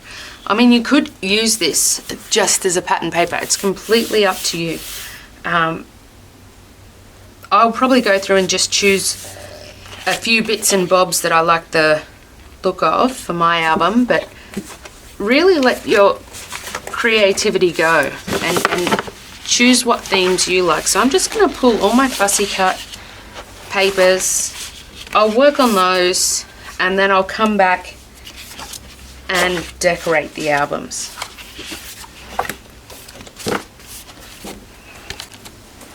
Okay, so I'm going to start on the front cover. As I said, choose whatever papers you like. One tip for covering your albums.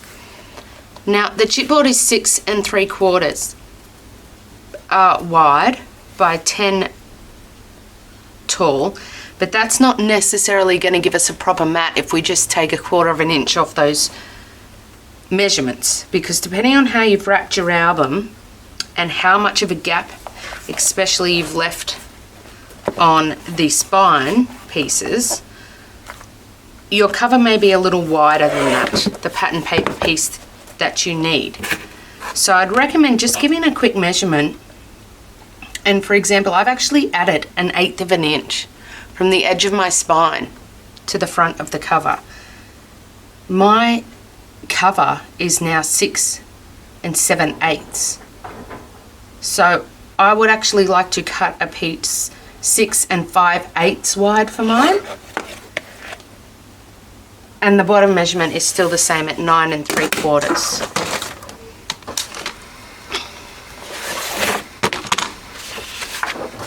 So I'm going to cut a piece 6 5/8. I'm going to choose kind of what I would like on my cover. And 6 5/8 is 1/8 of an inch further along than 6 1/2. Now I'd like mostly the brick, so I'm going to measure from the top down, and that will be 9 3/4. And that will be my front cover piece with 1/8 of an inch border all the way around. And I'll cut the same for my back piece. And this time I'd like the deer on my back cover. So I'm going to cut that at 9 3/4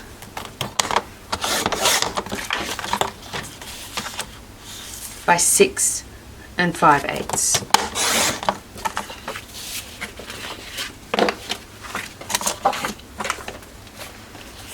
Now my spine is 2 inches across, but again, just double check your measurements because that gap might change. And as you can see, it's just 1/8 of an inch over. So I'm going to cut my cover spine width at 1 7/8 by 9 3/4. I'm just going to use an offcut. But again, if you'd like to add decoration to your spine, choose whatever pattern paper you would like.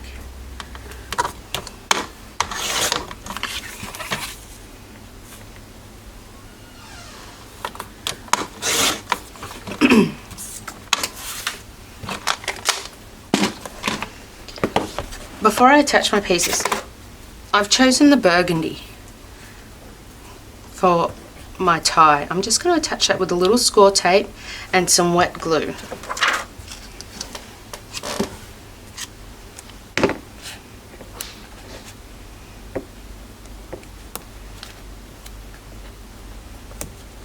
And remember to stay at least 1/8 of an inch in with your tape.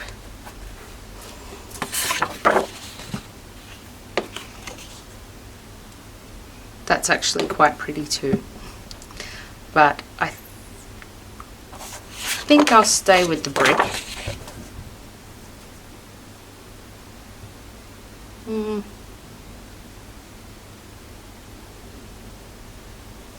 Yes, I'm going to stay with the brick. Decisions.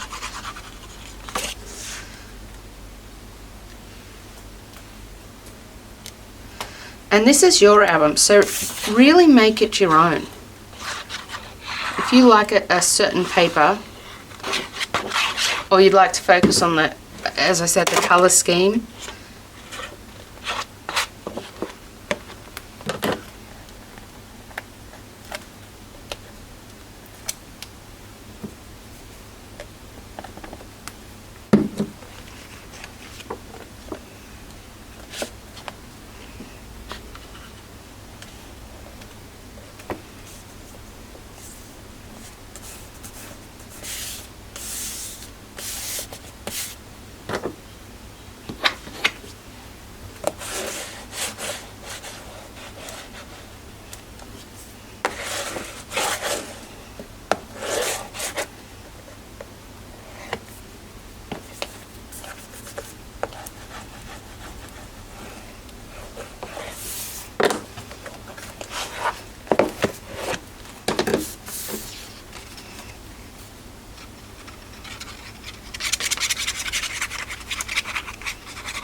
oops, I've forgotten my ribbon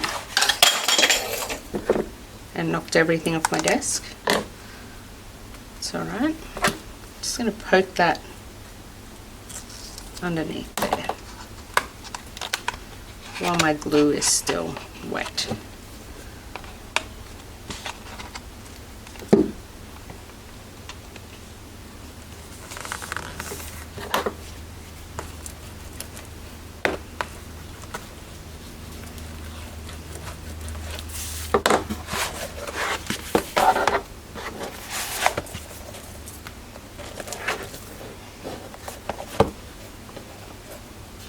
I'm not going to decorate the front because I want to put some dimension on this with some of my fussy cuts. So I'm going to work on the inside and then come back.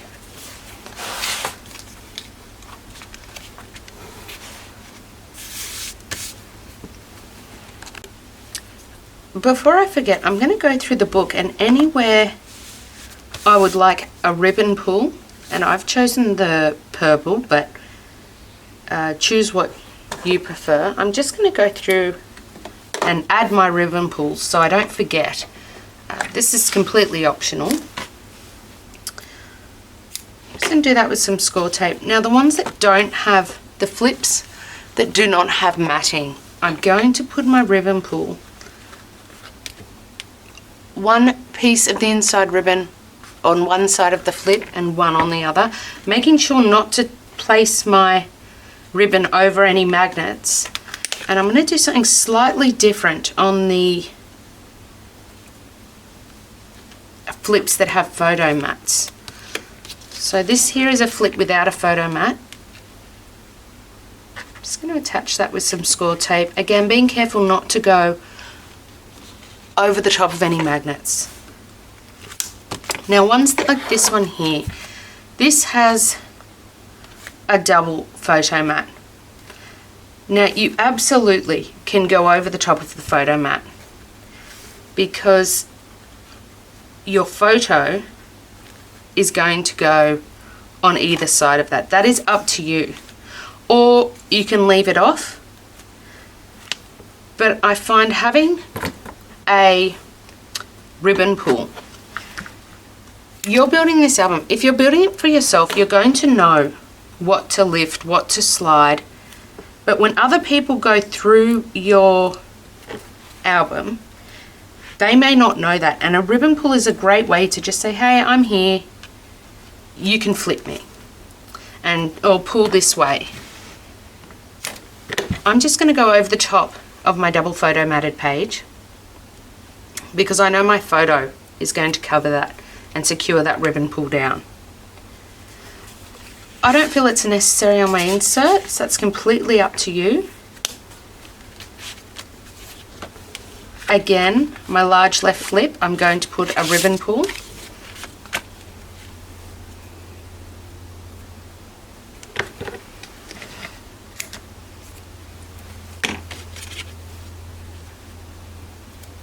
And this is purely because I know that I will forget where I've placed, which pages need a ribbon pull, and I'll attach my pattern paper.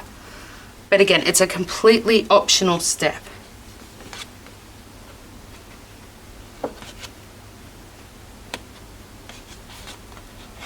And these are just placeholders. We will be securing them down a little bit better once we have our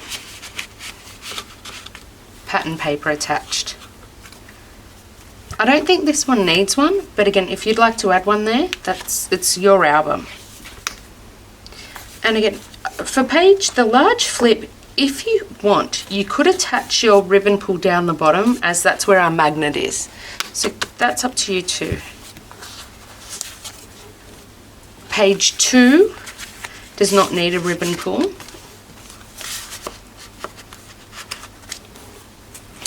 Now page 3, completely up to you, but I think I would like all of my flips to have one, and I'm going to show you a great way, or the way I would attach it with a photo mat on the inside, and that's simply by just attaching it only to the non-photo mat side of the flip. It will be held down much more securely once we put our pattern paper on. For this one, I'm going to put one piece of tape on the bottom, attach my ribbon, fold it over, and I'm going to attach another piece right onto the top of that one. I'm going to do the same for flip 2.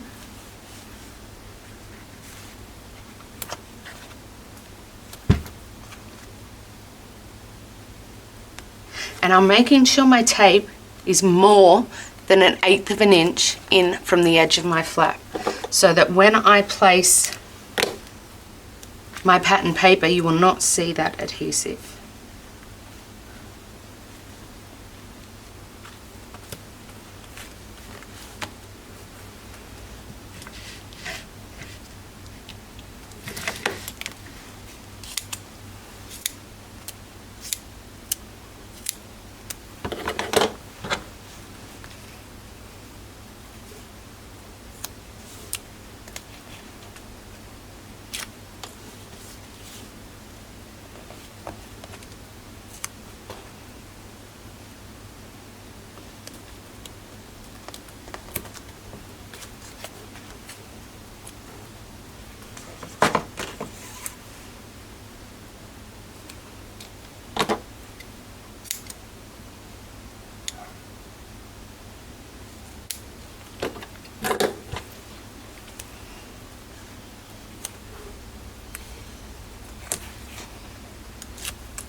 If you would like these to be really even, you could definitely measure from top to bottom and measure the center.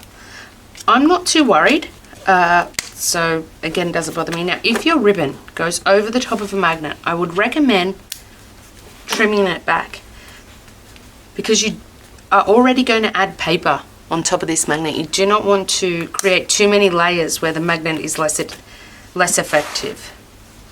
Okay, page 4, I don't think needs ribbon flips. If you're giving this as a gift, I'd recommend putting a little post-it note with something like lift here and a little arrow. Once that flip is up, it's pretty self-explanatory, and I don't think it's needed. But again, your album, I don't think page 5 requires one. Now page 6 has a belly band. If you would like to put a ribbon closure on the large front flip, feel free, or again on the belly band. I think we might put one on the belly band.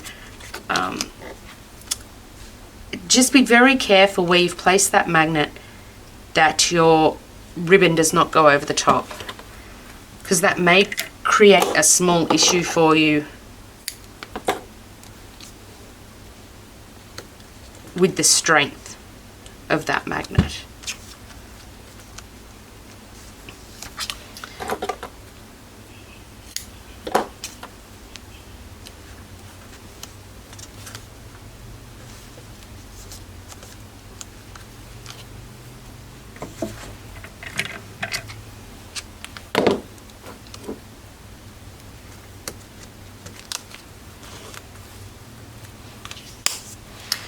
And I think I'll also do that on the waterfall belly band on the back inside cover, but I'm not going to apply pull tabs to all of my waterfalls. I think it's pretty self-explanatory, and you might run into it becoming a little bit bulky, especially if those ribbons are underneath your belly band.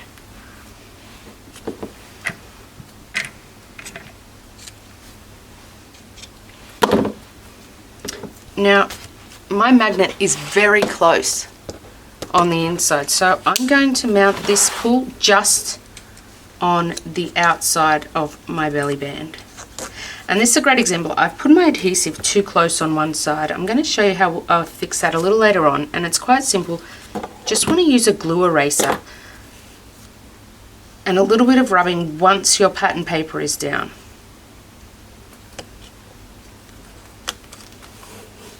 Okay.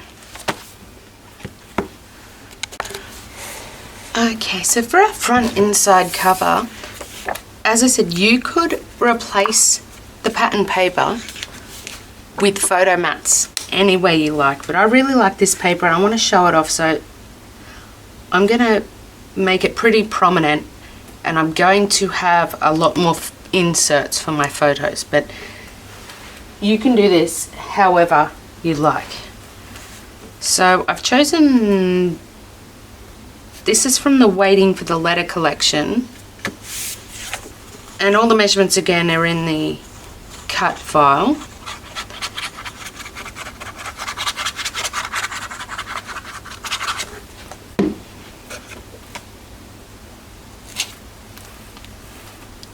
I'm just going to make sure I put a little extra adhesive. It doesn't matter what adhesive you're using, wet glue, score tape. You just want these really ribbon pulls to be really adhered down.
to attach one of my fussy cuts down the bottom here, and I'm going to make sure that I don't place any adhesive on the inside of it, so this side, so that I will be able to slide a picture or an insert under here if I want.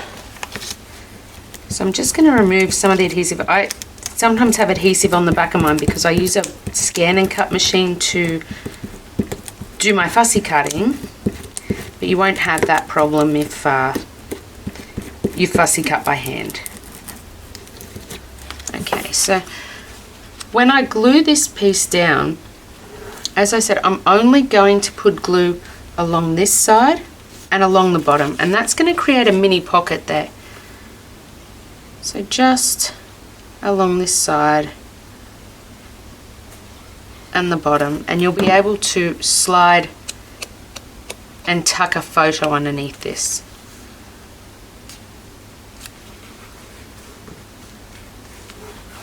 I think one of the little trunks would also look great there, which would tie into the brick. But I like the books because it's mirroring the books on my front flip. Okay.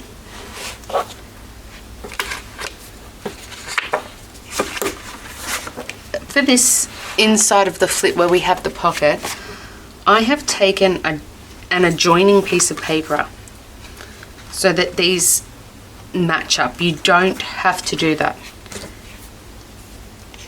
You can use whichever paper from the two collections you like for any of your elements, and that's a really great way. It will still go together, but it's a really great way to make the album your own.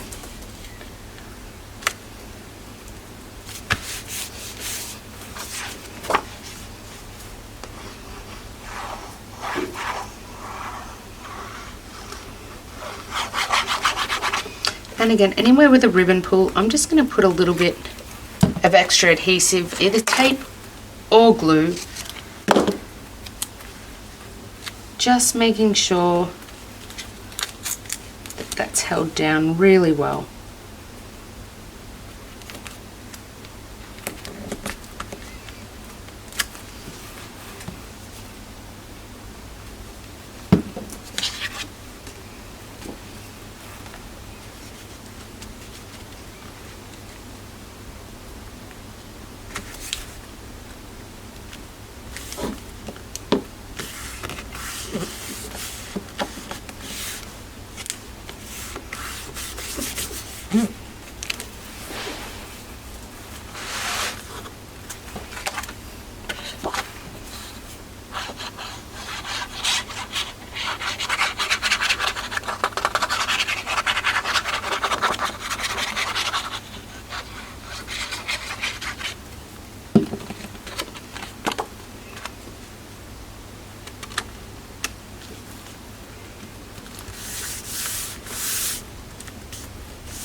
I think I'm going to use an owl as a little tuck spot for this one because there's a lot going on down the bottom of this page.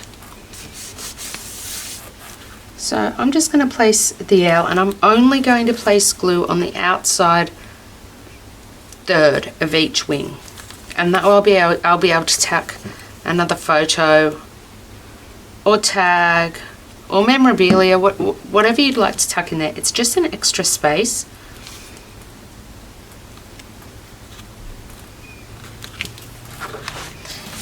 I'll show you an example. So now I can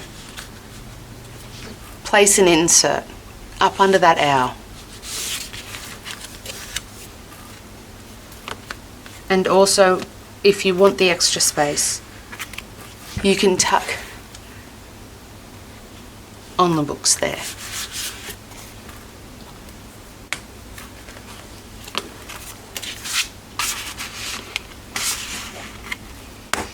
I also think the inside of this flip would be a great place for some journaling. You could use a gold metallic pen, or even place one of the little journaling cards. That would fit nicely there, depending on what paper you've chosen. So there is a few different ones. That one would be great fussy cut out, I think. And you could place that there and write about the photos on this page. So we're going to move on to page 1 now. Okay, we're going to move on to applying the pattern paper to the other pages. But when we get to the back inside cover, I'll come back to you. I'm just going to play music for the rest of it, but I'll come back to you and I'll show you how to measure your 2 top and bottom pattern paper pieces, because the measurements may be different than what's in the cut list, and I highly recommend that you measure these pieces, because depending on where you've placed your waterfall, these pieces here will differ in size.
Okay, so the way I'm going to measure the top and the bottom is your base width will always be the same for your pattern paper.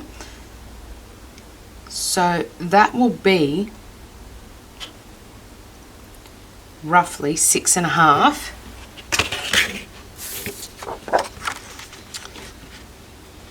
And the measurement that will change will be your vertical measurement. So if we measure right up until, jut your ruler against the base of your waterfall and measure to the very edge of the spine piece. So my measurement here is 1 7/8. Now all you need to do is take that measurement and take 1/4 of an inch off. Because I know now that my total measurement is 1 7/8, if I just go back 2/8 of an inch on my ruler, that will give me a measurement of 1 5/8, which is 1/8 of an inch more than half an inch. So I'm going to take my piece of paper, and I've already cut my width, and I'm going to cut that at 1 5/8.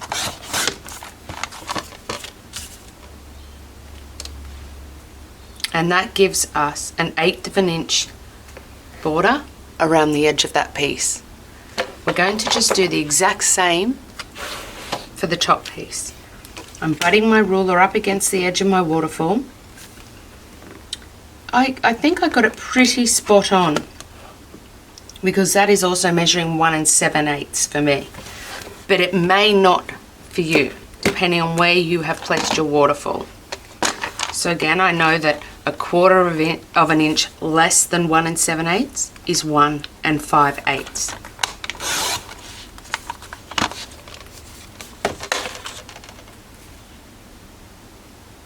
There we go. I'm actually going to place photos here without a photo mat, but I will include enough paper in the kit for you to cut these white photo mats if you would like. And I will also have a photo on my base piece here, which you won't see because this final waterfall flat butts all the way against the edge of that cover piece. So I'll just erase my pencil lines and then place my photos down. And I haven't included it in the cut list, but if you would like with your scraps, I'm just cutting 9 3/4 by 1/2 inch and placing them down on my spine pieces. Now for the rest of the decoration, I'll just put the music back on because it's really up to you how you decorate.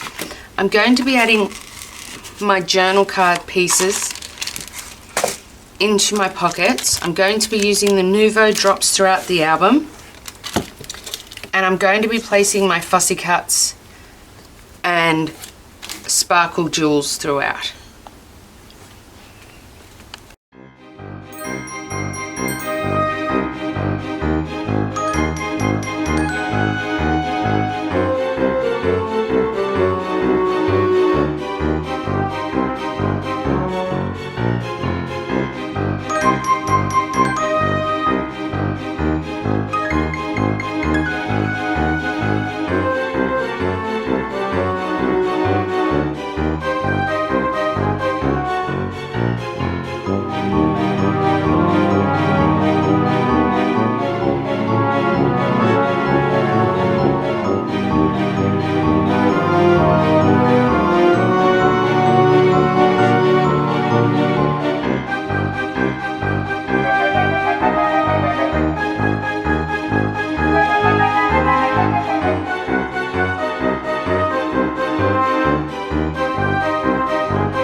Bye.